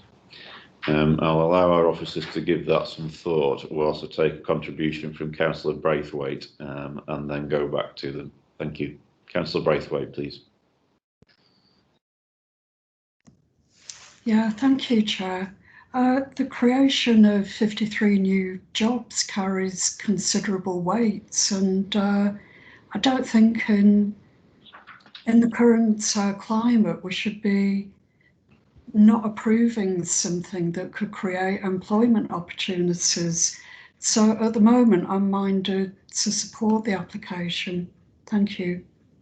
Thank you, Councillor Braithwaite. So I'll go back to our officer now. I'm not sure whether it's Mr. Wakefield or Mrs. Folan on that question of the possibility of a split decision, or whether it needs to be one decision that covers the whole application. Thank you. Hi, Chairman. I think it's probably easier if I take it, if that's okay. To my mind, this is one application, and therefore it needs to be dealt with as a single application. I don't think there is the ability there to split it unless Mr. Wakefield disagrees with that. But to my mind, it is one application. All right, it's a hybrid, full planning and an outline, but it's still one application.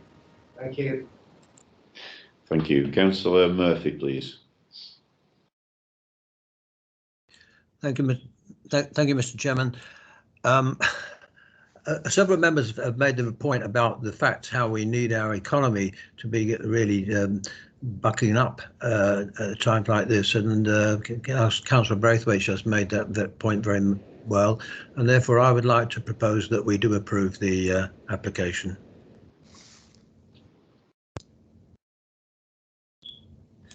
Thank you, Councillor Murphy. I'm just making a note of that. Does that motion for approval have a seconder, please? Councillor Mannion. Yeah, I'm happy to second that. And again, the formal words that Mrs. Folan, outlined about, we refer it to Strategic Planning Board. And again, I think it's appropriate that we make some commentary regarding robust conditioning relating to the size of vehicles that access both parts of the application site, and obviously the ecological issues. Thank you, Chair. Thank you, Councillor Mannion. The last point I think is particularly important. So if I could invite members to contribute to a sort of a sub-debate now, specifically in relation to what kind of conditions, if they were minded to approve, they would like to see added. So Councillor Holland, please.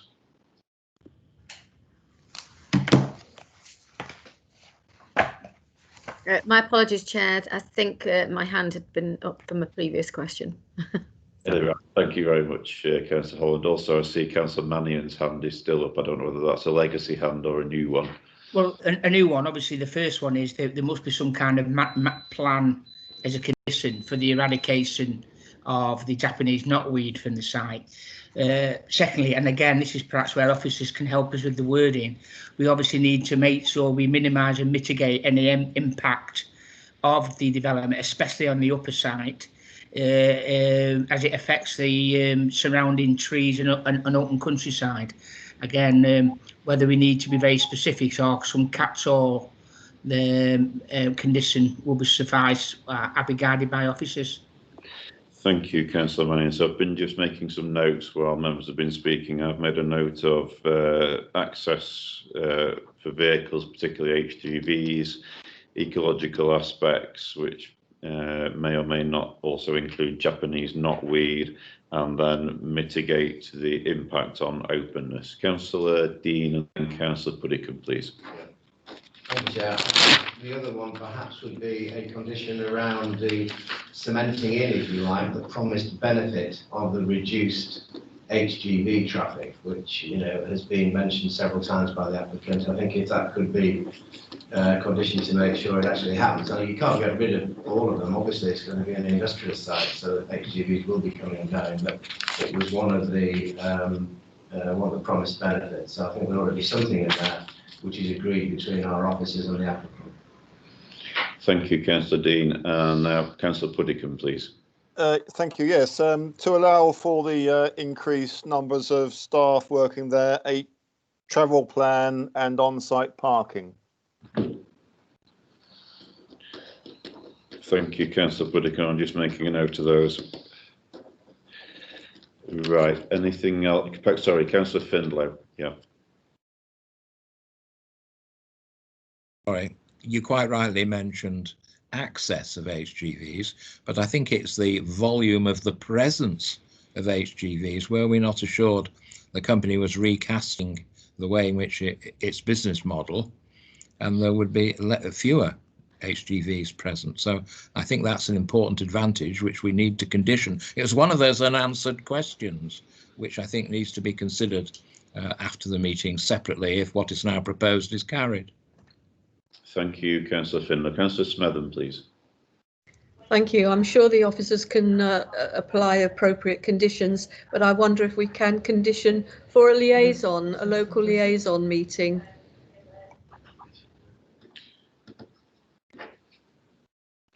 Right, thank you for that, Councillor Smetham. I think I can now go back to our planning officer. No further members seeking to speak or suggest areas where conditions might be added. So, Wakefield, have you been able to make a note of, or Mrs. Folan will make a note of those?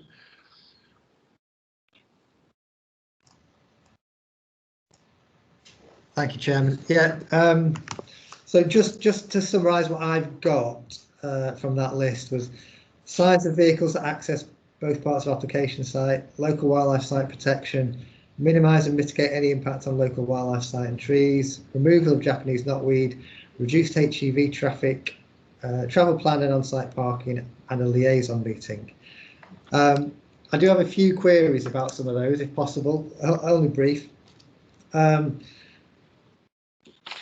Restrictions on the size of vehicles that access both parts of the application site, I think, would potentially be unreasonable, given that they've already got those, probably the biggest vehicles accessing the site already as an established use, particularly the lower site. And as Councillor Mannion pointed out, clearly the upper site has been accessed in that way as well. So restricting the size of vehicles could be problematic, and without any real planning justification or reasonableness. The minimise and mitigate of any impact on the local wildlife site. Well, yes, I agree. That's exactly what's needed, and really officers will be looking for a redesign but we can condition that they put in an ecological mitigation statement. As I said at the start, our preference would be to avoid the impacts initially, but where that can't be done, and if members are happy that that can't be done, then yeah, we can look at mitigation, and there is a mitigation scheme that's been put forward to provide additional habitats on land elsewhere, so we can condition that. Yeah, same with Japanese knotweed, we can do that. The reduction in HGV traffic, and this is kind of the key point, as Councillor Findlay keeps raising. I think it'd be useful to know if members had a view on the reduction in HGV traffic is going to arise out of the removal of the driver-only parking bays, and I think it's when members would want that to happen. Are members happy with the HGV traffic accessing parking on the lower site as they do currently, at the same time the upper site is in operation, or do they want that use to cease on of the upper site? I think those are kind of the two options really. So that I'll just leave that out there. Travel plan, that's fine, and then a liaison meeting. I think it's just understanding the planning reason behind a liaison meeting, and what Councillor Smetham particularly is looking to achieve, and the sorts of people that would be involved. I mean, it might be something that the applicant would be willing to engage in separate to the planning process, but maybe Councillor Smetham can clarify. That was it on the conditions. Just a couple of other points I would like to clarify. Sutton Parish Council's comments keep coming up, and I will read them from just to avoid any confusion. And they state, the council resolved to agree the following comments to send to Cheshire East Council. And then it states, Sutton Parish Council have no objection to this application. And that's it. Yeah, so those are Sutton Parish Council's comments. The other thing I just want to stress as well, and again, this keeps getting mentioned, but I'm not really sure where it's come from, in that great local support keeps being mentioned. And as I say, we, as officers, we've not received any support specifically on the application. So any great local support, I think, is purely anecdotal, and we've got no evidence to demonstrate that. And then just coming on to what Mrs. Folan raised about the referral to SPB in terms of the significance of it, significant departure from policy. So we would propose that it's a significant departure from open countryside, rural economy and sustainable development policies, notably policy PG6, EG2, SD1 and SD2 of the Cheshire East local plan. And that's it for now, Chairman. Thank you. Thank you, Mr. Wakefield. See that Mrs. Folan is also wishing to come in on this point, so I'll go to her first and then go back to members for those points of clarity that you were seeking. Mrs. Folan, please. Thank you, Chairman. It was just to clarify that within a members' packs on page 15, there are some environmental health suggested conditions there in relation to hours of operation and deliveries, and also regarding the occupation of Hawkshead House and Hawkshead Quarry. So members just want to have a look at whether they want to include that sort of thing. The other reason for coming back was just to clarify that we need to be clear if we're referring this up to SPB on what basis. So we need to explain why committee are minded to approve the application, At the moment, what I've got is that you want to encourage local businesses and in terms of the job creation. So if there is anything beyond that, then that needs to be vocalised, and we need to be able to note that down, please. That was it, Chairman. Thank you. Thank you, Mrs. Folan. So just on those points of clarification, perhaps go to Councillor Smetham first on the point of the local liaison meeting. Yes, thank you, Chairman. I have, I'm sorry, I'm labouring this point. I do have extensive experience locally, and there are a lot of problems that occur especially in rural areas. Usually they are much more controlled in the townships and towns in the borough, but approved and unapproved operations give residents a lot of grief.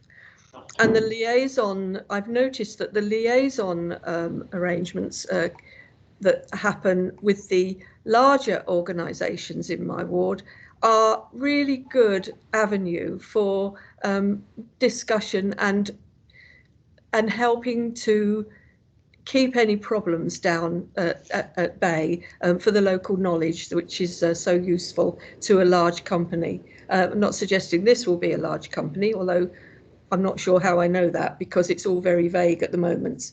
In terms of what we are wanting to send to SPB, then I would like to see ensure that these proposals align with the corporate plan and with our local plan.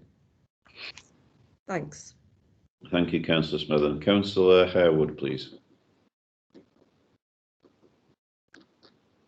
I think I heard the others, but one of the things I wanted to say is that there has been employment since 1963.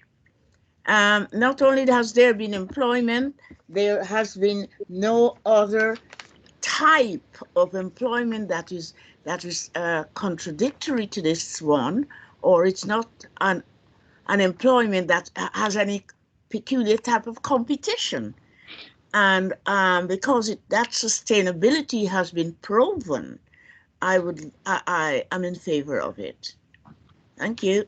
Thank you, Councillor Harewood. And Councillor Holland. Yes, thank you, Chair, for allowing me to just say a closing note for me, I suppose. But I think it's quite significant from the parish council. I too have significant experience. I've got 17 years experience on town and parish council. And so I see this a lot. And when we put on no comment, that's when there's an interest. Maybe there's a member on the council that has an interest directly relating. So that's where no comment comes from.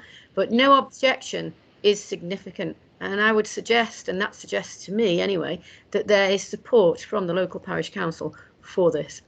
Thank you. Thank you, Councillor Smetham. Councillor Dean and then Councillor Findlow, please. Yeah. Thank you, Chair. I'll just get conscious of the guidance that Mrs. Boland and Mr. Wakefield were asking for. My suggestion on the three issues are the environmental health suggested conditions on page 15. I think we should mention those are good to go, except the last one, the occupation of Hawkshead House to remain associated with the operation of Hawkshead Quarry. Well, the quarry no longer operates, that's point one. And second, I don't think it's fair to tie a private house to a future light industrial site. It seems a nonsense and not required. So I would say all of those except the last one. The lorries, I would suggest that maybe on occupation of the upper site, the lorry parking should cease because they'll need to start then, I would assume, building on the lower site, if that's how they're going to do it. The top one first, the lower one second. Once they've got their second planning application through the details. That's my suggestion on that one. And the third condition that was, I've forgotten what it was. There was a third query out there, which I can't remember what it was, sadly. But anyway, those are those two. There was a question as to whether there were any further reasons why we wanted to go against, or were minded to go against the policy and the officer's recommendation. And so far we've got impact on the local economy and job creation. And it was whether there was any other that we wished to add to that. Yes. Councillor Findlay, please. Yes, the benefit to the local road network and its unsuitability for the volume of HGVs which currently use it. So the removal or lessening of the number of HGVs from the local road network, I would have thought, is important. Okay, thank you. And I've got then Councillor Smetham and Councillor Mannion. Thank you. Regarding the house, the condition on the house, I would imagine that this is to alleviate any problem that might occur by new residents who have not realised that the site is present and they are disturbed by what's going on nearby, because I've seen that happen also in the past. And it doesn't help to say, well, the site was there before you purchased the house or rented the house, because that doesn't wash with some people. That's the reason for that to be there. Thank you. Thank you. And Councillor Mannion, please.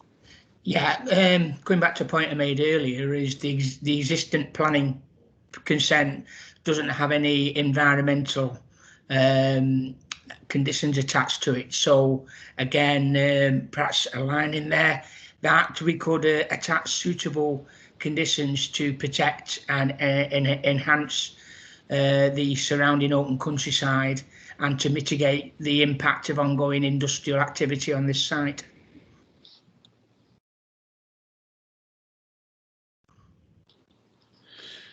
Thank you, Councillor Mannion. I think that's everybody. So just go back to, in that case, our planning officer to check that the clarity that he was seeking is now there, and is happy with the extra reasons that have been given. Thank you, Chairman. I'll tell you, if I go through the list again in terms of what I've got, so minimise and mitigate any impact on the local wildlife site and trees. Removal of Japanese knotweed, reduced HGV traffic. Just to clarify, from Councillor Dean, that sounded like an occupation of the upper site. Was that your understanding? Yes. Yes, right. Thank you. Travel plan and on-site parking. Not sure where we got to with the liaison meeting. As I say, it was just getting a planning justification, as it might have been something else that could be done outside of the planning process. Environmental health conditions, except for the last one on the list, tying the house to the quarry. As Councillor Smetham pointed out, it is to do with protecting the living conditions of, well, I suppose it works both ways potentially, because if you have an occupant within the house who has no links whatsoever to the operation of the business park, should we call it, the quarry, then the occupants of the business park may then be subject to all sorts of complaints about noise nuisance and things, which then may restrict their potential activities. So that was the reason I think that Environmental Health have recommended that particular condition be put forward, to both protect the residents and already future residents, and protect the future or avoiding any future restrictions on the business park that may come through statutory nuisance legislation, that kind of thing. So again, whether you confirm one last time whether that wants to go or be added.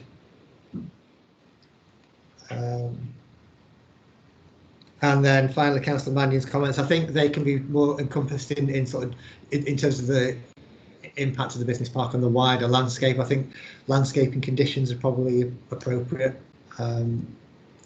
They would, in broad terms, cover what Councillor Mannion was after. Thank you, Chairman. Of course, I think that it's important to note there's probably going to be a few others as well that would come out of relevant consultee responses that we can attach, but we can, potentially they can be agreed with yourself, Chairman, if we, should we get to that stage anyway. Thank you very much, Mr. Wakefield. I think Councillor Dean did enunciate his willingness to drop the reference to the occupation of Hawkshead House while you were speaking also. So could I just then go back to the proposer, Councillor Murphy, seconder, Councillor Mannion, that they're content with what we've just been told, and that all the issues have been encompassed, and that you are prepared for us to then take the vote on that. So Councillor Murphy first, please. Well, I'm very concerned about the discussions that's been taking place. My point of view essentially was, as I think echoing what Councillor Holland and Braithwaite had mentioned, whether we need to get on with this, with the economy, with the country falling around us. This is an economic thing to me. If I do have some sympathy with the point made about the house that there and whoever's living in there, but that person could have had presumably they would be told of the application, would have had the opportunity to express their concerns about the impact it may have upon them, and that's not been raised. So I don't think we've had Mr. Mysterious as he's had his list of objections. I just think that we're packaging up another deal, which may or may not be capable for the applicant, and it's a pity we don't have a system whereby the applicant couldn't attend or couldn't suddenly address this committee now, and let's find out how he or she finds this application. And I've got the feeling that perhaps I ought to withdraw my proposal. I'd hope somebody else will propose it with these conditions, because I'm not really sure that if those conditions don't meet the needs or the capabilities of the applicant, it will be wrong to then sort of the thing sinks there without them having a proper opportunity to discuss it and get some mutual agreement. Therefore, I think I'm going to withdraw my proposal in the hope that somebody else will now put it forward, because in principle, I think we've just gone a long way around it, and we're creating a lot of problems or potential problems that really may not exist, but might well exist. Thank you.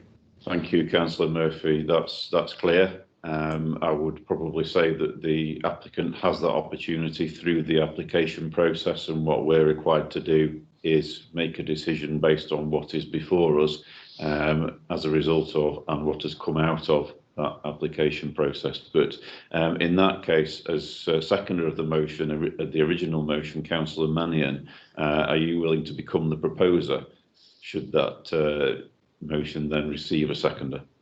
I am. I'm happy to step up. Yes. Thank you, Councillor Mannion. And just to confirm that you're content with the issues that were summarised by our planning officer just now. I am. Thank you. Councillor Smetham, please. It occurs to me that a proper solution to this might be for the applicant to withdraw this mixed application and propose something that they are more content with. Thank you, Councillor Smitham. I think we need to reach a determination actually before they're able to do that. So we've got a proposal, but it lacks currently a seconder. Councillor Harewood. I will be happy to second that, Chair.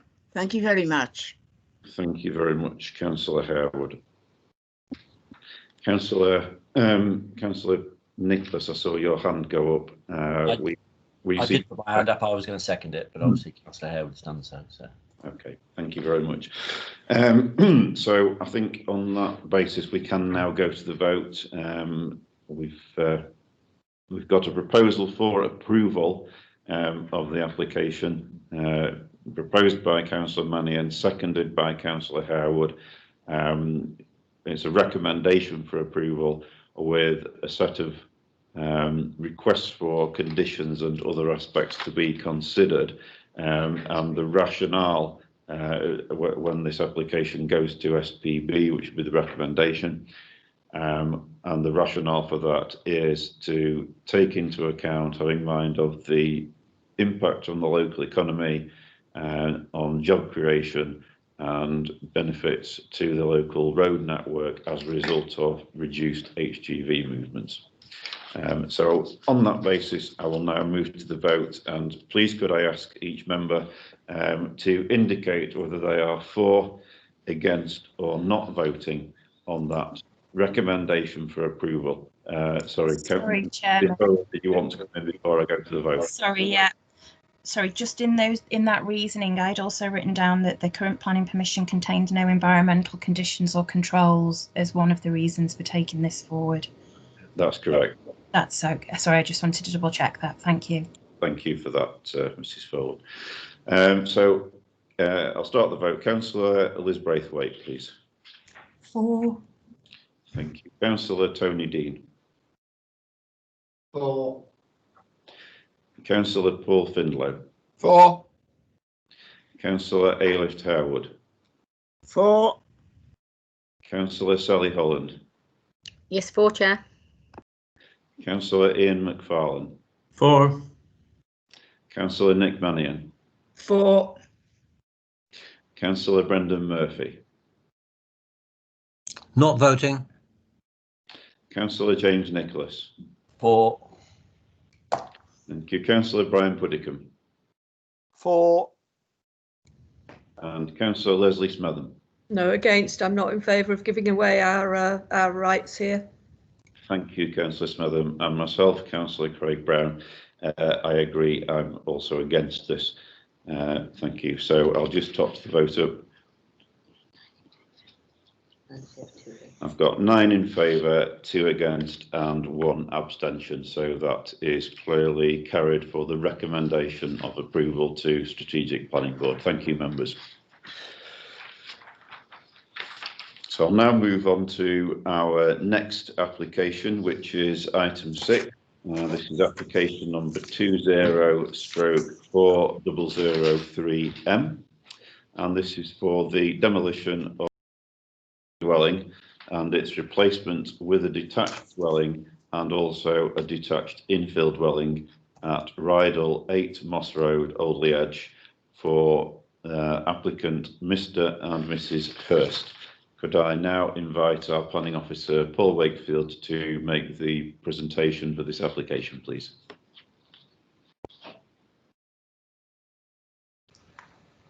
Thank you, Chairman. I'll just share my screen.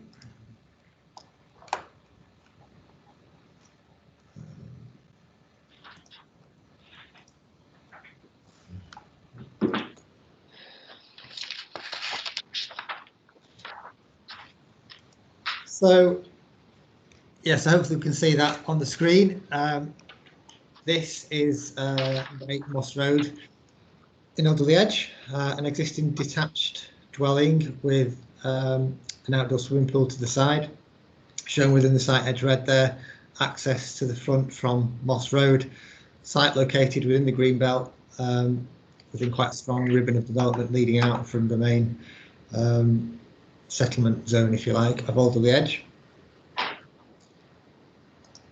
Just to put it in wider context, application site there, essentially in the picture, edged red. You can see the wider green belt beyond the existing established ribbon of Moss Road.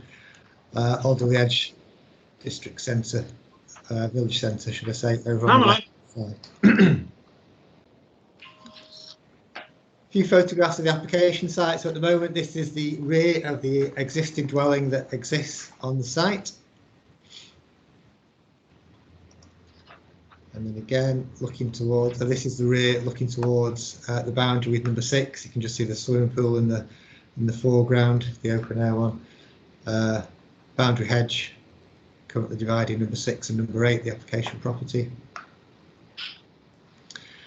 Then looking the other way, from the application site rear garden looking towards number 10. That's the rear of number 10. And then facing to the rear, you can see the sort of open nature of the land beyond. Then this is the existing dwelling from Moss Road. It's difficult to get a photograph because there's quite a few trees on the boundary, so it obscures a lot of the the existing dwelling. So this is the existing dwelling. It does have quite a substantial sort of single story element on the left hand side that just goes off behind this hedge here. We should get a view of it later on, but just to note that. So there's the single story element. This is the application site on the right hand side, single story element that was missed off that last photograph, and that's the neighbour at number 10. Then that's the right hand side of the existing dwelling, which is on the left of the picture, and then you can just see the carport that belongs to number 6 Moss Road, just on the right hand side of the screen there, just to show that's the gap, if you like, between the existing dwelling. And then looking along Moss Road, just to get an indication of the nature of the road itself, it's looking in a westerly direction, and then looking the other way, east. And so, yeah, as we've said, existing site plan, existing dwelling and outdoor pool at the moment, parking area to the front, gardens predominantly to the rear. That's the carport that belongs to number 6.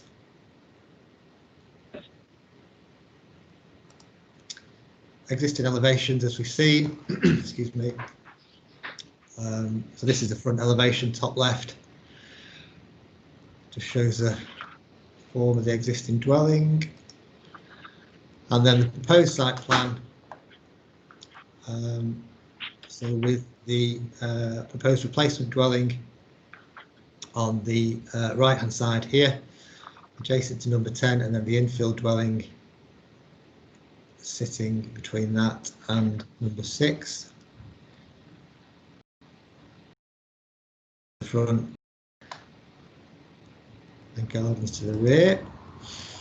And then the street scene elevations, most of the plans are within your key plans, so you will have seen them already, but just as a reminder, these are the street scene elevations that maintain the ridge heights in comparison to neighbouring dwellings, and the existing dwelling, of course, as well, which is outlined in red on the bottom left image. You can just see it against the proposed new dwelling. So the bottom left is the replacement dwelling, and then the bottom right is the infill dwelling, but shown in street scene context above in sectional form. And that's it for the presentation, Chairman, and for the reasons set out in the report, it's recommended for approval. Thank you very much. Thank you very much, Mr. Wakefield. So we'll now move on to the public speaking on this application. I'd like to invite the first public speaker, who is Parish Councillor Mike Dudley-Jones, who is representing Alderley Edge Parish Council. And Councillor Dudley-Jones, you have 5 minutes, and please begin when you're ready. Thank you, Mr. Chair. Ladies and gentlemen, you will have read the 12 pages of detailed notes and viewed the map relating to this application prepared by the planning officer. It recognises that the planning application site lies within the green belt, and then states in the summary that it is considered that the site would meet the requirements for replacement buildings and infill development in the green belt, and as such would not be inappropriate development. The planning officer has then dedicated 3 closely typed pages to support that considered opinion. And on behalf of the residents who are appalled by the prospect of this development and what it will do for their community, I have just a few minutes to ask for your attention and ask you to reject this considered opinion and this application. Already the property next door to number 8, at number 6, has submitted a planning document to mirror this current application. So the decision taken today will already have wide-reaching ribbon implications for the residents of Moss Road well into the future. If both applications are eventually approved, 4 new houses will have been built in the Greenbelt, making a mockery of Alderley Edge neighbourhood plan AE2 policy, which is currently at Regulation 16. In an area like Alderley Edge, surrounded by Greenbelt, the building of 2 new 5-bedroomed houses crammed into a space previously occupied by just one house at number 8, inside the Greenbelt, will leave the emerging Alderley Edge neighbourhood plan carrying almost no weight for the future. Despite being some 54 metres outside the village boundary and inside the Greenbelt, these 2 5-bedroom properties, quickly stripped of their garages in the revised plan in an attempt to reduce their massing, can apparently be visually connected to the village for the purposes of planning and so be considered part of the village and therefore be viewed as limited infill. This allows them to be handled quite differently, apparently, and it is this that lies at the centre of this application. This is why the planning officer recommends that the development is approved, but I strongly urge you to challenge that, especially as so much is at stake here. So what does visually connected mean? I guess it means we can see it from the boundary. Are houses that can be seen further down Moss Road, let's say 100 metres into the Greenbelt, also visually connected? Where does this arbitrary rule end? Does it depend on how good the planning officer's eyesight is? If Moss Road were visually straight, would 1,000 metres still be? Who decides this? Surely the law implies in this case that the Greenbelt starts just 1 metre over the boundary. That surely has to be true. The range of special circumstances where infill development is allowed outside a village boundary, inside the Greenbelt, is very narrow. It seems that without this visually connected suggestion, which must surely be challenged, the applicants will not pass the test. There have been 10 objections raised to this application in its revised form. These objections do not take 3 pages of notes from the planning officer to address. They're dismissed in 1 brief paragraph. And in the last 5 years, I can't remember a planning application that has caused this amount of upset. And yet the concerns are largely ignored. The prospect of being under planning and developer siege for years to come is a depressing thought for the residents. A refusal of this application would be a just outcome for the many people who live happily in Moss Road and who have done so for years, rather than an approval pleasing just one. That building just 1 replacement house at number 8 would have changed all this. Surely in the interests of common sense and the interests of the people who trust all of us in this meeting today to look after their best interests, and in the interest of protecting our Greenbelt, this application should be rejected by you. Thank you. I'm afraid you've used your 5 minutes up now, but there may be questions. Members, any questions for Councillor Dudley-Jones, please?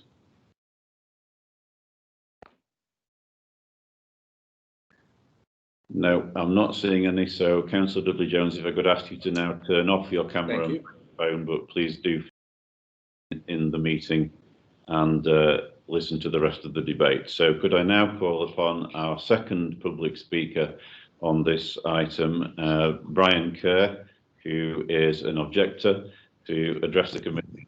You have 3 minutes and there may be questions afterwards. Thank you. Thank you and good morning. Thank you for allowing me to present the objections of my wife and I to this planning consent request for number 8 Moss Road. I also speak for many of my near neighbours who have submitted their own written objections. We have lived very happily at 10 Moss Road for over 30 years. It's a lovely road to live on, peaceful, well spaced out, and much admired and enjoyed by a great many people. The proposed redevelopment of the house at 8 Moss Road with its infill house will without a doubt adversely affect the character of the immediate area of Moss Road, which is characterised by individual houses set on large sites. A redevelopment providing a single dwelling would be much more in keeping with the area, as recently completed at number 17 and is now proposed at number 7, directly opposite number 8. Moss Road is characterised by two-storey properties. Three-storey properties are not evident in the road, particularly where the rear of the property is visible from the southerly green belt. The infill's third-storey dominant dormy window is, for instance, hard against the uppermost roof line at the rear of the property and overlooks existing adjoining rear gardens. It would appear that the two buildings have been squashed in. At both boundaries, the gable walls are the full height, resulting in great houses than current hemmed in appearance and overbearing for the two neighbouring properties. It is also noted that the extra height of the infill property is achieved by building from a level below that of Moss Road, which will have effect on the dispersal of surface water, in particular, which is already a recurring flooding issue in the area, as Cheshire East Council well know, and would only be exacerbated with further development. The planning request is to demolish number 8 Moss Road and build two new large houses, 4 to 5 bedrooms, and with one house having 3 stories. In practice, this application is for the redevelopment of the site and not infill. Infill implies the original house is being retained, which is not the case. Now we have a virtually identical application from number 6 Moss Road for demolition, rebuild and infill has arrived.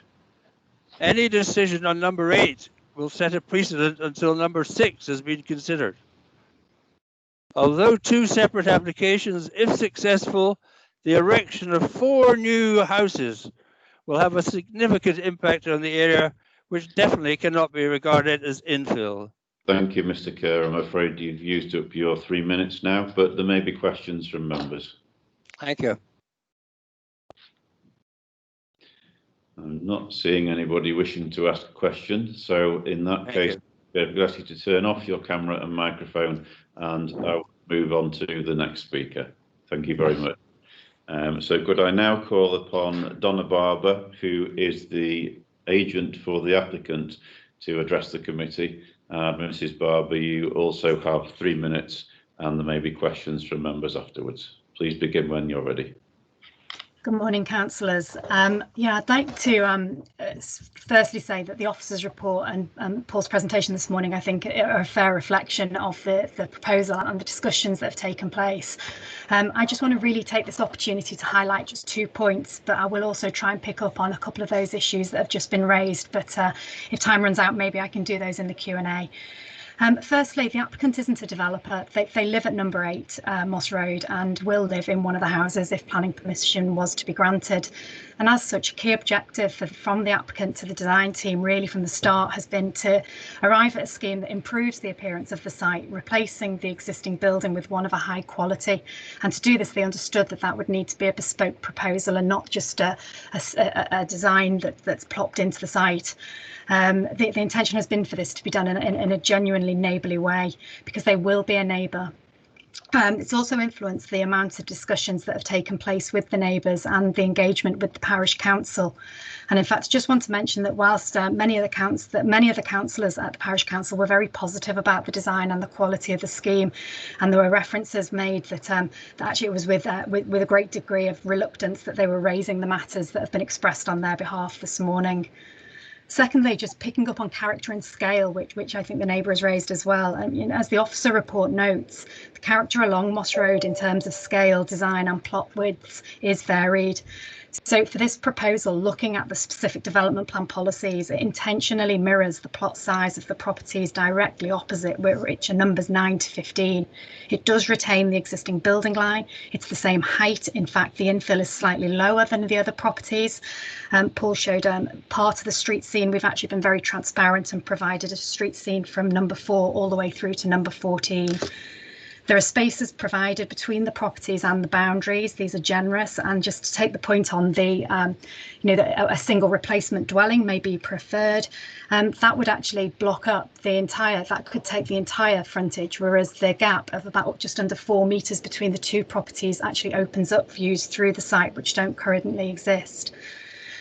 Each dwelling retains a very spacious garden, so I think that in itself sort of really does contradict the thoughts of crammed or squished, because they're the parts of the schemes that tend to be compromised if it is being crammed in. So as such, we just really want to emphasise that the officer's view, as outlined in their report, that we feel it is in keeping with the character.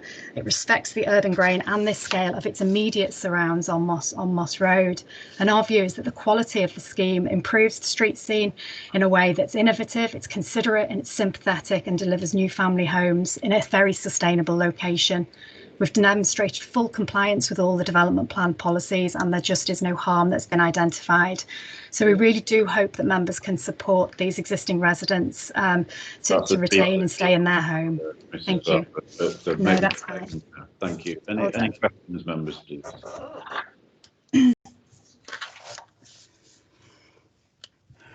No, I'm not seeing any questions for you either, so please turn off your away with it. Thank you, Councillor Brown. Thank you.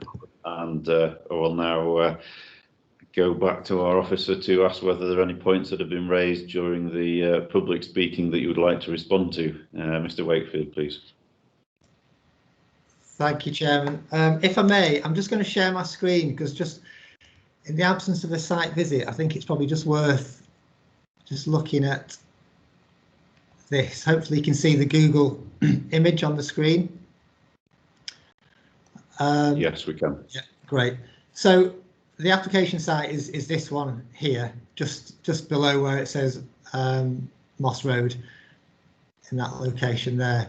And just picking up from what Mrs. Barber said about, the format of the layout of the site, sorry, reflecting what's in the local area and particularly what's directly across the road. So if you look at the two properties opposite, you can see how they relate to their site boundaries.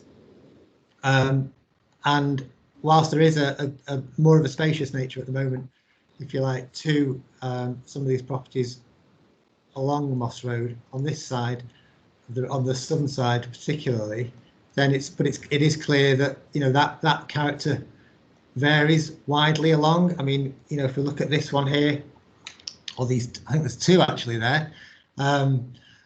They're very close indeed. And you can draw a distinction between that and what's currently proposed. So I just wanted to show this, just to show that the character of the area, or the character of Moss Road in general, isn't necessarily all large houses and spacious plots. There is some limits to the extent of those plots, and the extent to which properties occupy them varies quite significantly along the road. So it's not particularly out of character what's currently proposed. Thank you, Chairman. And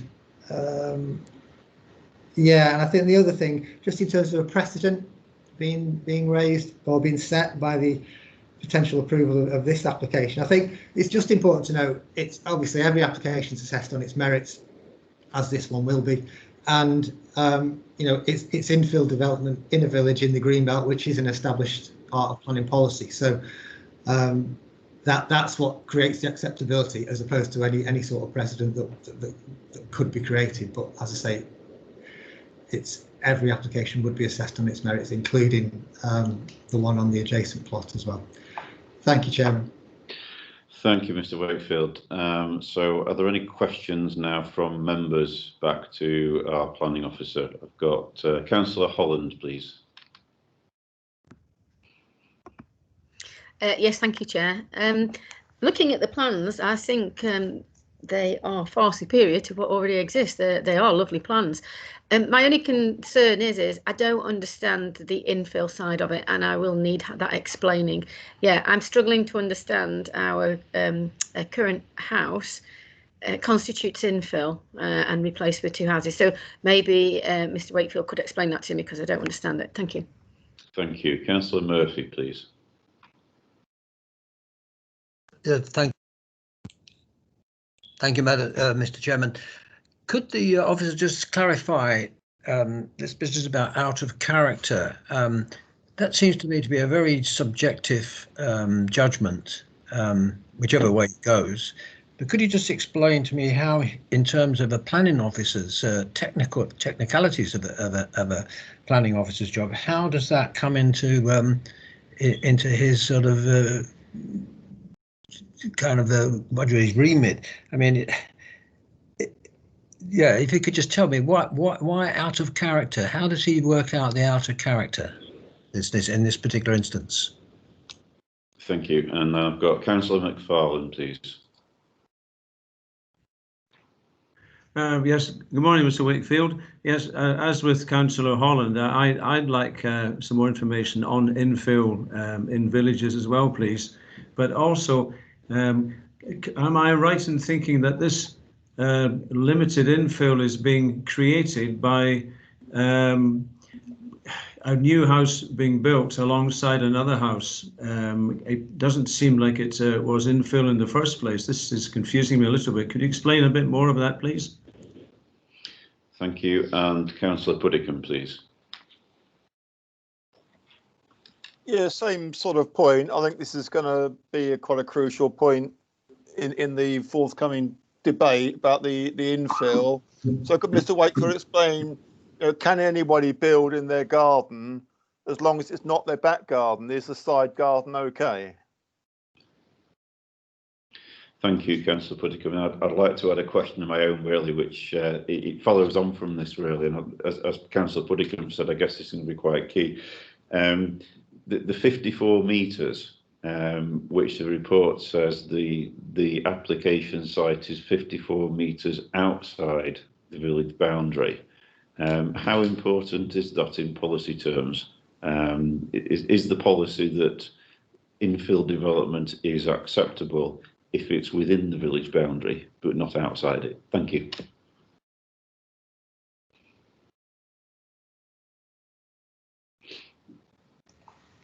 Thank you, Chairman. Right, where shall I start? Right, infill. So infill development, as I touched on earlier, it is something that is permitted, as is set out in the report. It's permitted under paragraph 145 of the framework and our own policy PG3. Now, so that allows the limited in villages, and we have had a few of these before, similar sort of applications, particularly, I think Higher Poynton's one area that members will be familiar with, that I know we've visited a few times, and we've considered this particular issue, some of which are probably more clear cut than others. But I think, obviously, as the report sets out, the two key parts are whether it amounts to limited infilling and whether it amounts to whether the site is in a village. So the report goes into this in some detail, and whilst I take the point that there is an existing dwelling which is being demolished to accommodate this development, that, well, as the report is set out, it's considered it against two separate strands of paragraph 145 of the NPPF. So if we could potentially look at this as two separate applications. So the applicants could come forward with a replacement dwelling as currently proposed, creating that, if you like, up to the side of their property, and then come back for an infill dwelling at a later date. But there's no real need for them to do that, and there's no reason why we can't consider two aspects of one policy within the same development. And so in this case, the application does propose to replace the existing dwelling on the site, which we've considered. It's not materially larger, as you can see from the sort of broad summary of the figures on page 35. It's not materially larger than the dwelling it replaces, so for that reason, that's not inappropriate in the green belt. So this then leaves the infill dwelling, which is accommodated within the gap that's left between the new house and number 6, which is then assessed on its merits, and the extent of that gap is again talked about within the report on page 36. So the gap between the proposed replacement dwelling at 6 Moss Road will be 33 metres to the dwelling at number 6, and then 19 metres to the dwelling at, 19 metres were measured to the carport itself, because the carport is a building and the infill relates to the infilling of a gap between buildings. So that's how we've come to the conclusion that extent of gap is in terms of the nature of the proposal, is considered in officers' minds to amount to limited infilling. Then in terms of villages, clearly there is a settlement boundary as we've touched on, and yeah, the report says it's 54 metres away. Now, the limited infilling in villages applies to sites within the Greenbelt, and the Greenbelt boundary is also 54 metres away. So, but what has been established through appeal decisions and case law is that where a site is, should we say, physically connected to a village in terms of ribbons of development, I can think of one, and Councillor Findler may well know it very well, along Castle Hill in Prestbury, which extends some way out of the village. That was found by an inspector to be within the village, because it's a continual line of development that extends out from the village. So whilst the village boundary in planning terms is one thing, when it's physically assessed on the ground, that's another. And in this case, given its proximity to the boundary of the village and its built-up nature extending out from it, it is considered to form part of that village for the purposes of this assessment. And so for that reason, that's how we've concluded that it is limited infilling and it is within a village. Councillor Murphy's query about being out of character. I mean, obviously officers don't consider it to be out of character, but what we would be looking at in just a sort of general form and design and layout of dwellings, particularly in the local area, as you know, as I showed on the Google map just earlier, we can see that this particular road within it creates a strong ribbon of development within the Greenbelt. They are fairly substantial houses, and some of them are in fairly substantial plots, but similarly some are in much smaller plots and sit much closer to the boundary than the current proposal. So there's quite a wide variety that contributes to that established character, which we would expect a proposed development to adhere to. They're of all sorts of designs, some newer than others, some extended, some less so. As Councillor Holland pointed out, it's what's currently being proposed is quite attractive against what's a pretty ordinary house at the moment. So I think the key in this point is it's the sort of design features, the layout on the site, the sites themselves, boundary treatments, all those sort of things contribute to character, and it's making that assessment against what's there at the moment when looking at proposals. And yes, I mean, Councillor Puddicombe referred to, I think his query was, can anyone build in their garden as long as it's to the side? Well, I think it depends where the gap is that's being infilled. There may be situations where dwellings to the rear could be allowed under an infill policy, but in this particular case, the gap is at the side, the dwelling's at the side, and it does fit with the principle of infill development that's set out within the national and local plan policies. Thank you, Chairman. Thanks, Mr. Wakefield. I think there may be one or two further questions, so I'll take those now, starting with Councillor Findlow, please. Well, Mr. Wakefield was kind enough to mention Castle Hill. Well, there are distinctions, I think, between there and here. In Castle Hill, did they not keep the existing building, next to which there was a definite gap between the adjacent properties, which is rather different than here, where they're taking down, are they not, demolishing the existing building to create a gap? And there are also, and I can't remember the details, but I do know that there are other local inspector decisions contrary to the Castle Hill decision. I couldn't resist saying so, Chairman. Thank you, Councillor Finn. I'll go back to Mr. Wakefield in a moment. Are there any further questions? If not, I have one actually, and it's referenced in the report actually with respect to the replacement dwelling only. So not talking about the infill, but the like-for-like dwelling, if you like. It's stated in the report that the footprint, there's no increase in footprint, and there's also no increase in height. But yet there is, as is also stated in the report, a 13% increase in volume. And I can't quite understand how that can be the case. Surely it must be either broader or wider or higher in order to be able to accommodate a 13% increase in volume. Perhaps you could clarify that. Thank you. Thank you, Chairman. I think it's as a result of the existing dwelling having single-storey features, so which contribute to the footprint, but then would be translated into two-storey features within the new dwelling.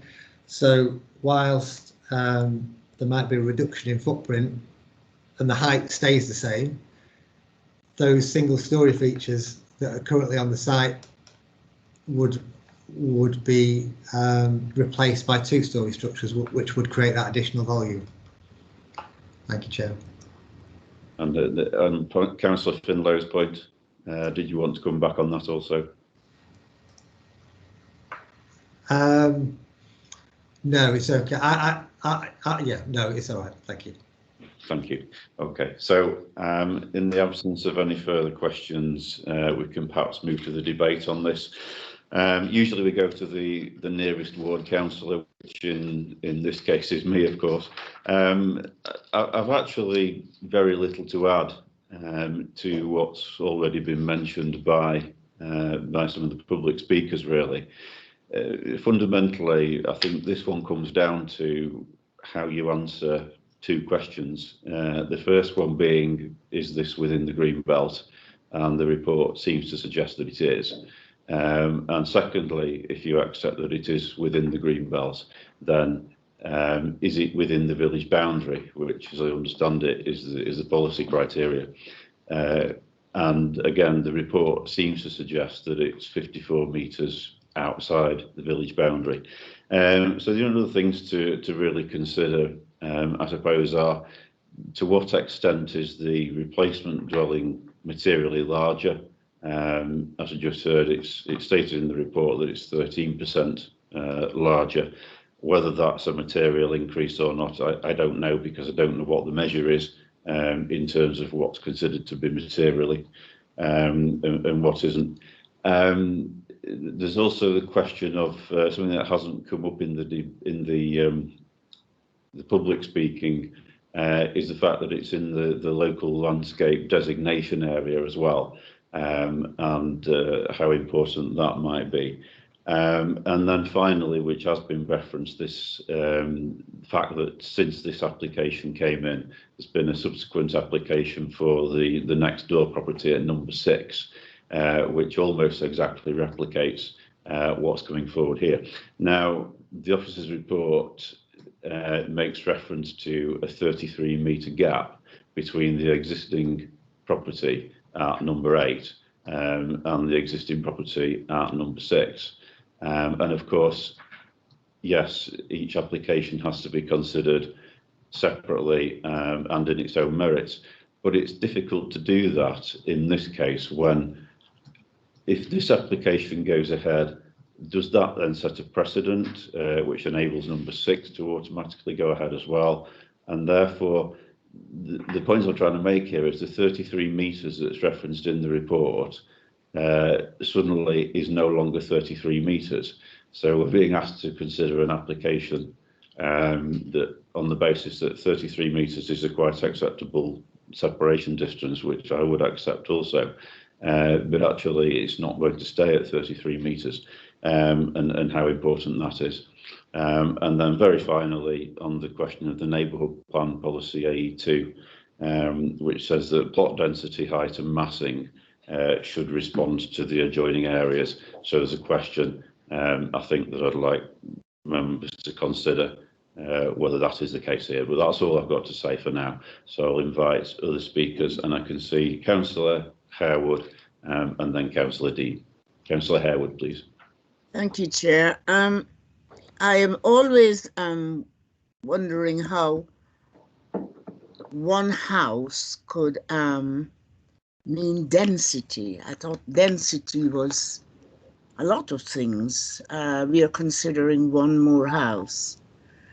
Another thing, Chair, with respect to you, we're not considering number 6. We are considering number 8. Another thing I had to say was there is no one style that has been shown. The houses are of different styles. And if we are going to have another house with enough space, with considered exit, with addressed overlooking, I don't know what harm that will be to the character of the village, except there is an emotional input, which I do respect. Is this going to hurt the character of the village? Is it going to hurt the character of anyone else? I can't see this hurt that is going to be inflicted on all of the edge.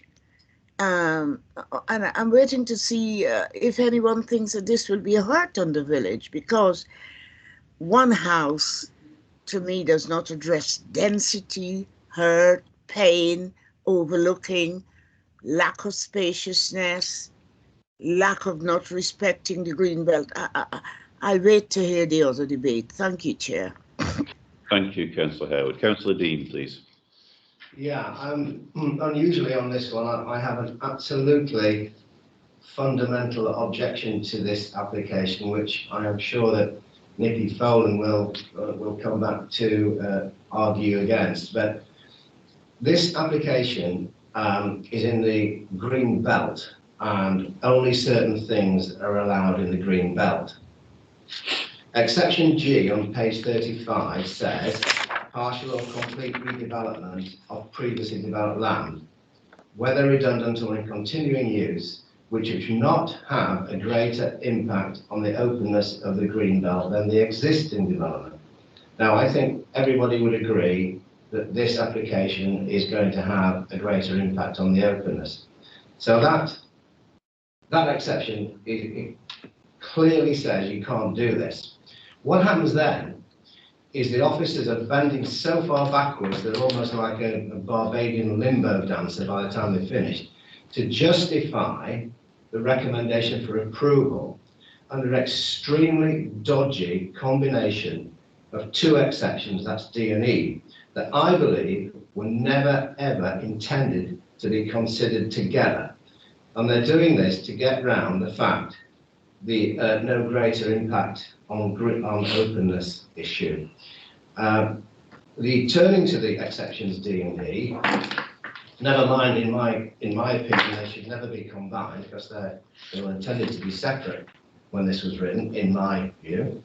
But even though if you take them, the D is the replacement of a building with a new building, which this one is not a new building, it's 2 new buildings, which is the same size and not materially larger than the other one. Well, these 2 buildings are much materially larger. So to me, again, D doesn't come into it. And then E, limited infilling in villages. Well, it's definitely not in a village. That's clear from the report. This is not in a village, and it's not limited in my view. It's a massive, great lump of 5-bedroom house. So even if you were accepting that D and E can be taken together, to me, they don't work. But I don't think they were ever intended to be taken together. So I think the principle of development in here has been produced by bending over backwards and bending the law. So I'm against it. Thank you, Councillor Dean. I'll take other contributions in a moment, but I think Mr. Wakefield would probably like to come back and address some of those points. Thank you, Chairman. Yeah, bending over. There was no bending over backwards. I can assure you. I think the key thing to note, I think, and as Councillor Dean points out, and a lot of his objections seems to relate to bullet point G, which is summarised at the top of page 35 of the report,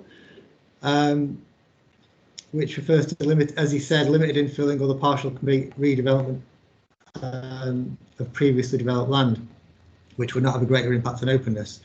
That one has been discounted, but simply on the facts of the case, as the report then goes on to summarise, that residential gardens and built-up areas, which this application site is, it's unequivocally a built-up area, and it is a residential garden.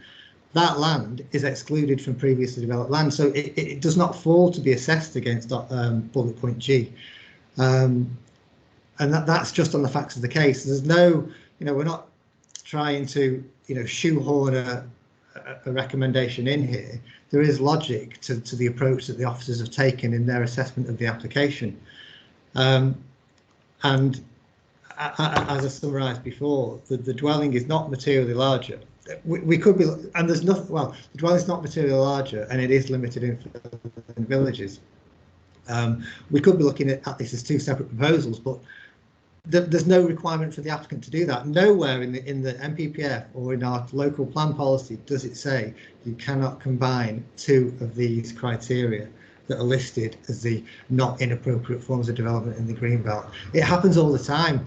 We have, for example, we might have a barn conversion that, the change of use of a building can't have a greater impact on openness, but we might allow them to have a garage, which is a reasonable request for any plan application that relates to a dwelling. But we're in those two, we're sort of combining bullet points within the MPPF, or it is a situation that does arise often, and it's a situation that's arisen at appeal as well, where inspectors have accepted that particular approach. So we're comfortable and very confident of the approach that we've taken is consistent with the planning policies and the views of planning inspectors as well. Particularly with regard to whether or not, well, two things: whether or not you can combine 2 points within the paragraph 145 of the MPPF, and secondly, whether it actually is located in a village. One of the appeal decisions, well, there's been a few on Castle Hill, just coming back to Councillor Finlow, albeit delayed. There has been a couple of appeal decisions on Castle Hill, one of which was dismissed. I don't know if members might know the site. It's a site where the giraffes are, if that helps. But that is way out of Presbyterian Village Centre. But whilst the appeal itself was dismissed on other grounds, he accepted it was in the village. So it doesn't have to sit. Doesn't have to sit within a defined village boundary. It's the continuing nature of the development that extends out from that village that leads to the conclusion, the planning conclusion, whether or not it sits in a village. So again, that's the principle that has been supported. I mean, those are just two appeal decisions I can think of off the top of my head, but it's a point that's been supported time and time again at appeal. So I'd steer members away from that particular point if possible. But I just wanted to clarify the point about combining two of the criteria in paragraph 145. Thank you, Chair. Thank you, Mr. Wakefield. So back to members who would like to go next in the contribution to the debate.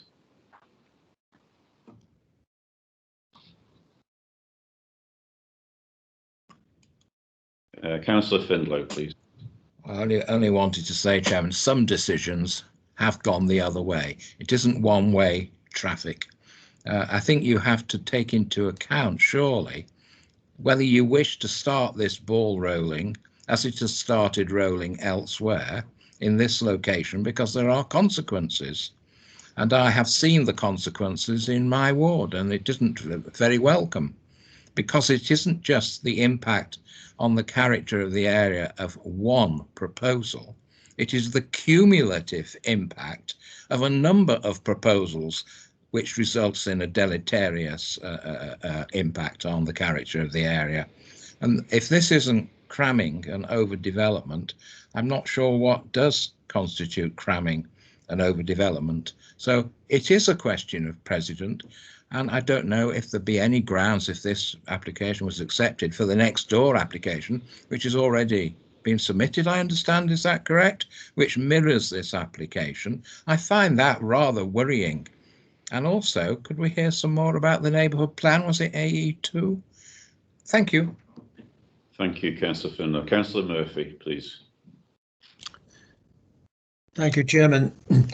Yeah, following up what Councillor Finlow has just said, it's a similar issue arises in my mind.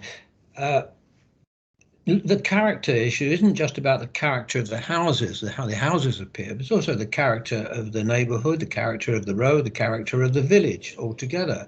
And when you look at that plan, look at the plan here, the aerial view of the properties in there, I mean, you could see that if you could take out all of those, the first, 6, 8, 10, and 12, to take those houses out, you could build a load of terraced rows of houses and make an enormous amount of money, and you change the whole character of the area. But so what? You're providing more accommodation. It doesn't make sense. We've got to have variety in our communities. We've got to have big houses, small houses, tall houses, and bungalow houses. And that the character of that road, Moss Road, shows that you have houses that have medium-sized gardens, and then you've got these with the huge big gardens. To start allowing people to sort of start selling off, or I mean, I could do it in my own property. I could seek to have knock the house down and look to have the large back garden I've got, and have a few more houses put in there. You don't want to encourage people to do that, and I don't see how that can fit with a policy that is based on variety and character, good character. So on that basis, and hitherto, from what I've heard hitherto, I'm inclined to vote against it, and I would propose that, Mr. Chairman. Sorry, Councillor Murphy, are you making that as a formal proposal to refuse, or do you wish to hear more? Yeah, you are. Yeah, thank you. Check reasons, Chairman. I'm just making a note of that, Councillor Murphy, and I just need to check what the reasons would be for going with refusal against the recommendation. On the grounds that it is would create out of character of the neighbourhood and the road, out of character with the road, out of character with the neighbourhood, out of character with the village altogether.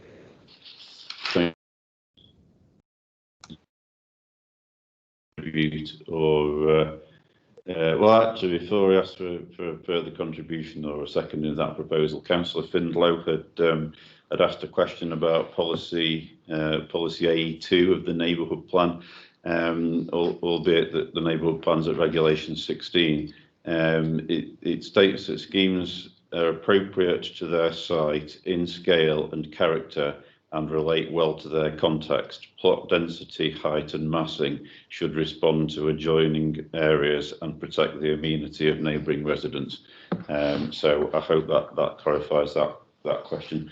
I mean, sorry, I can see Mr. Wakefield wishes to come in as well.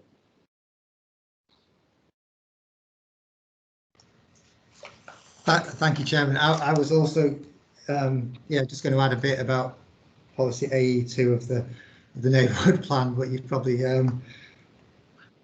said as much as I was going to say. Although I'm just going to pull this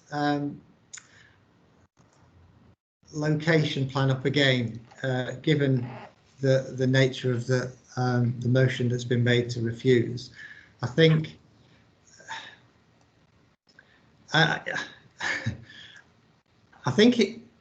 it sounded like Councillor Murphy's objection was that this could be the start of a slippery slope if we start allowing developments of this nature in terms of the impact on the character of the area. But that's not what the important thing is, identifying the particular harm that arises to that character out of this proposed development. Now, as we've said, as I've touched on before, this is the application site. Directly opposite, we've got two houses that fit in a plot in plot width that is probably narrower, to be honest with you, than the current application site. So we've got two properties in a plot width that's narrower than the application site. The height is no greater than the existing dwelling or that which sits next to it. I'm really struggling to say. I think before we move on, I think we would really need some clarification what the specific harm is on the current proposal, given what we can see across the road. I mean, across the road is the nearest example I can draw on, but you know, given that we've got these two here that I pointed to previously as well, that are virtually on top of each other, in terms of spacing and overdevelopment, to try and run an argument, I think we would struggle at Appeal to run an argument along those lines when it's a mirror image of what's across the road and what we've got down the road. The variation, if this one goes and is infilled, the variation remains. There might be fewer larger houses in more spacious plots, but the variation within the area will still be there. Not least in the design of the dwellings, but in the plot sizes as well. So it was just that as a point of clarification, and I think in that regard, that's how we would, well, as officers, we would link it back to the density, height, and massing of what's proposed would comply with policy AE2, which, as you say, Chairman, does only carry limited weight at the moment, but we would say it would comply. Thank you for that.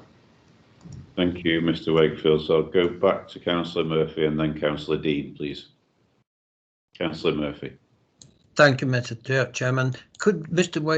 Wakefield then just clarify this thing about keeping, because he pointed out that there are these houses on the other side of the road, Moss Road, that are all tightly sort of knitted together, and then you've got these larger properties on the other side with large gardens.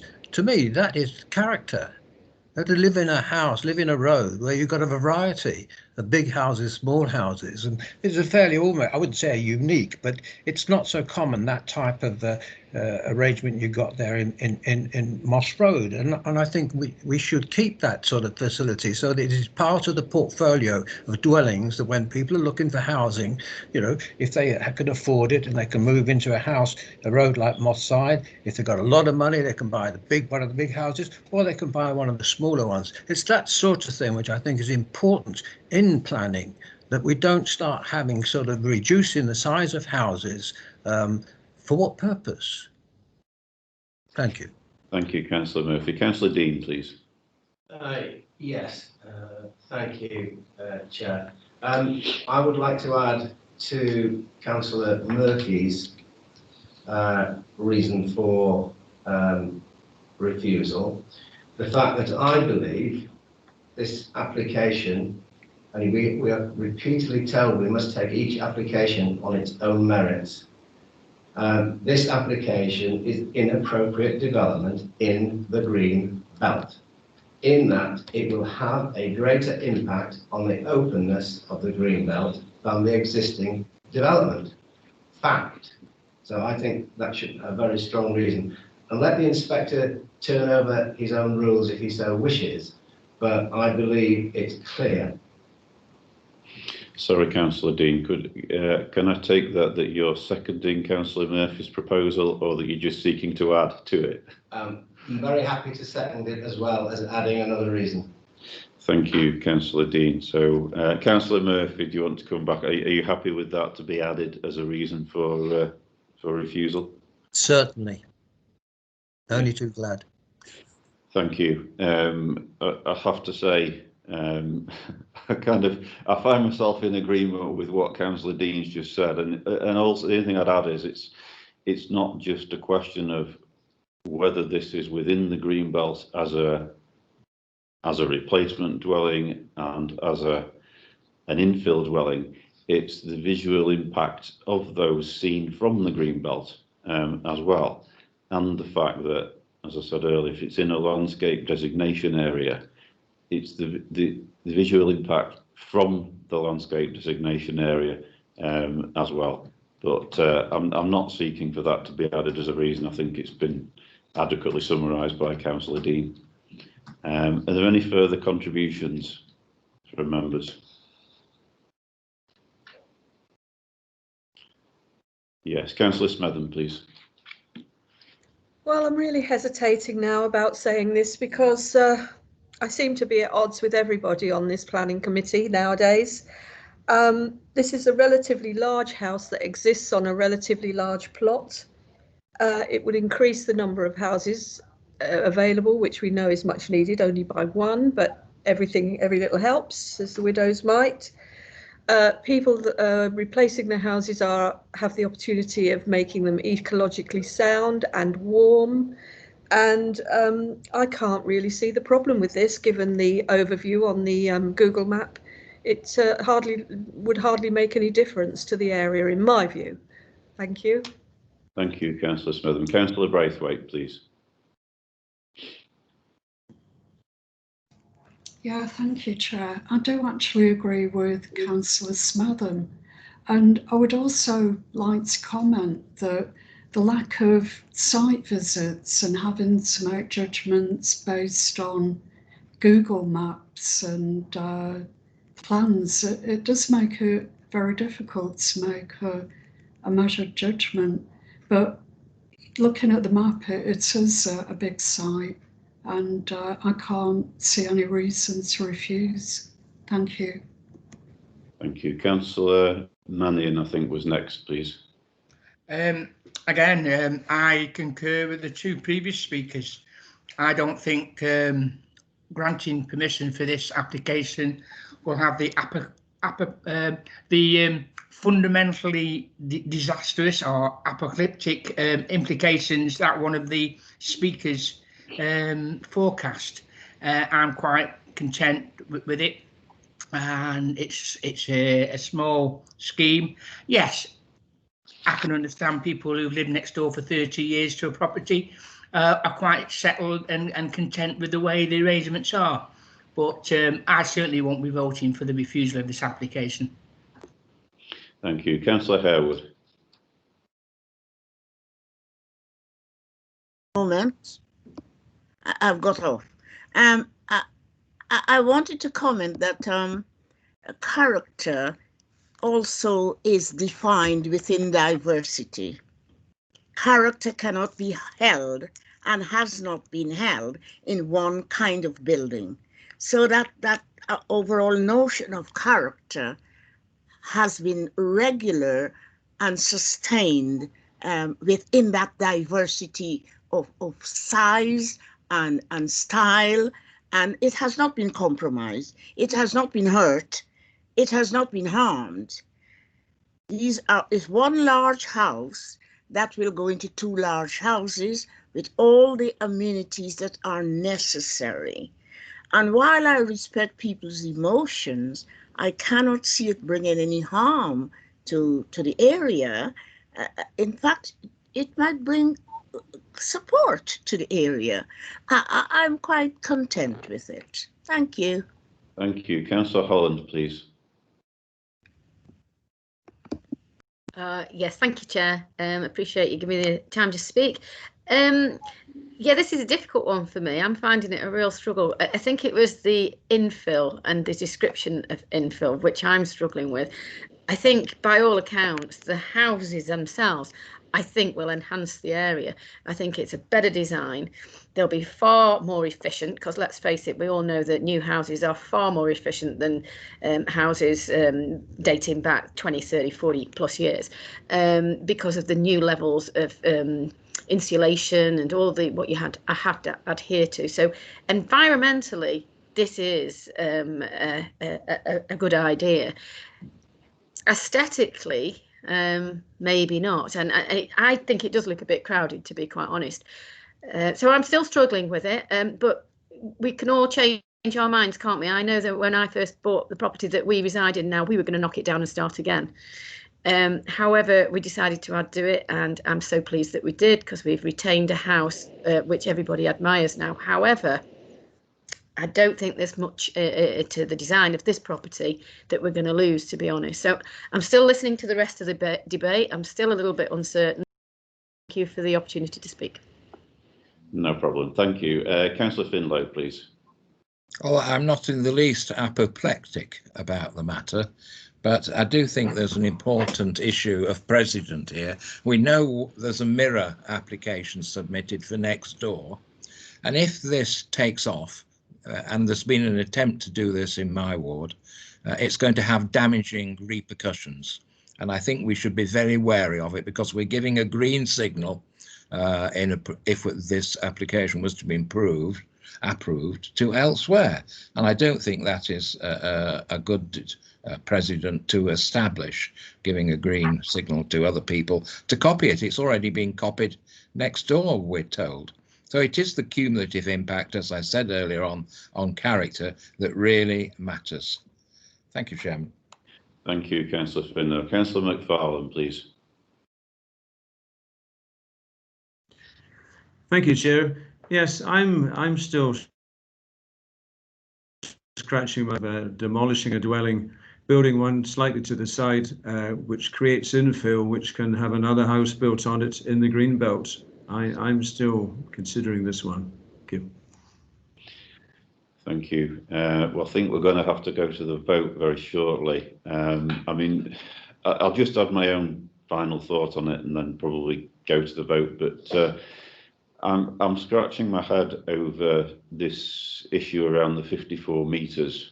It seems to me it's either one side of the line, in which case it's in the green belt and it's in a village, or it's on the other side of a line, in which case it's in the green belt and outside a village boundary, and therefore not appropriate development in the green belt. And the suggestion that because something's visually connected, I just wonder whether we've ever had application sites coming forwards that were 54 metres outside the green belt, but yet we tried to argue that they were inappropriate development in the green belt because they were visually connected to it. And I'm not aware that they have, but perhaps I'm wrong. Anyway, it's been proposed and seconded. I'll just go back to officers to check that they're content and clear with the reasons, which were out of character with the area and inappropriate development in the green belt, which I think is contrary to policy PG3, but I may be wrong. Mr. Wakefield, please. Thank you, Chairman. Yes, got those. And PG3 is the right policy in terms of the green belt, and then the design policies are the standard ones: SE1, SD2,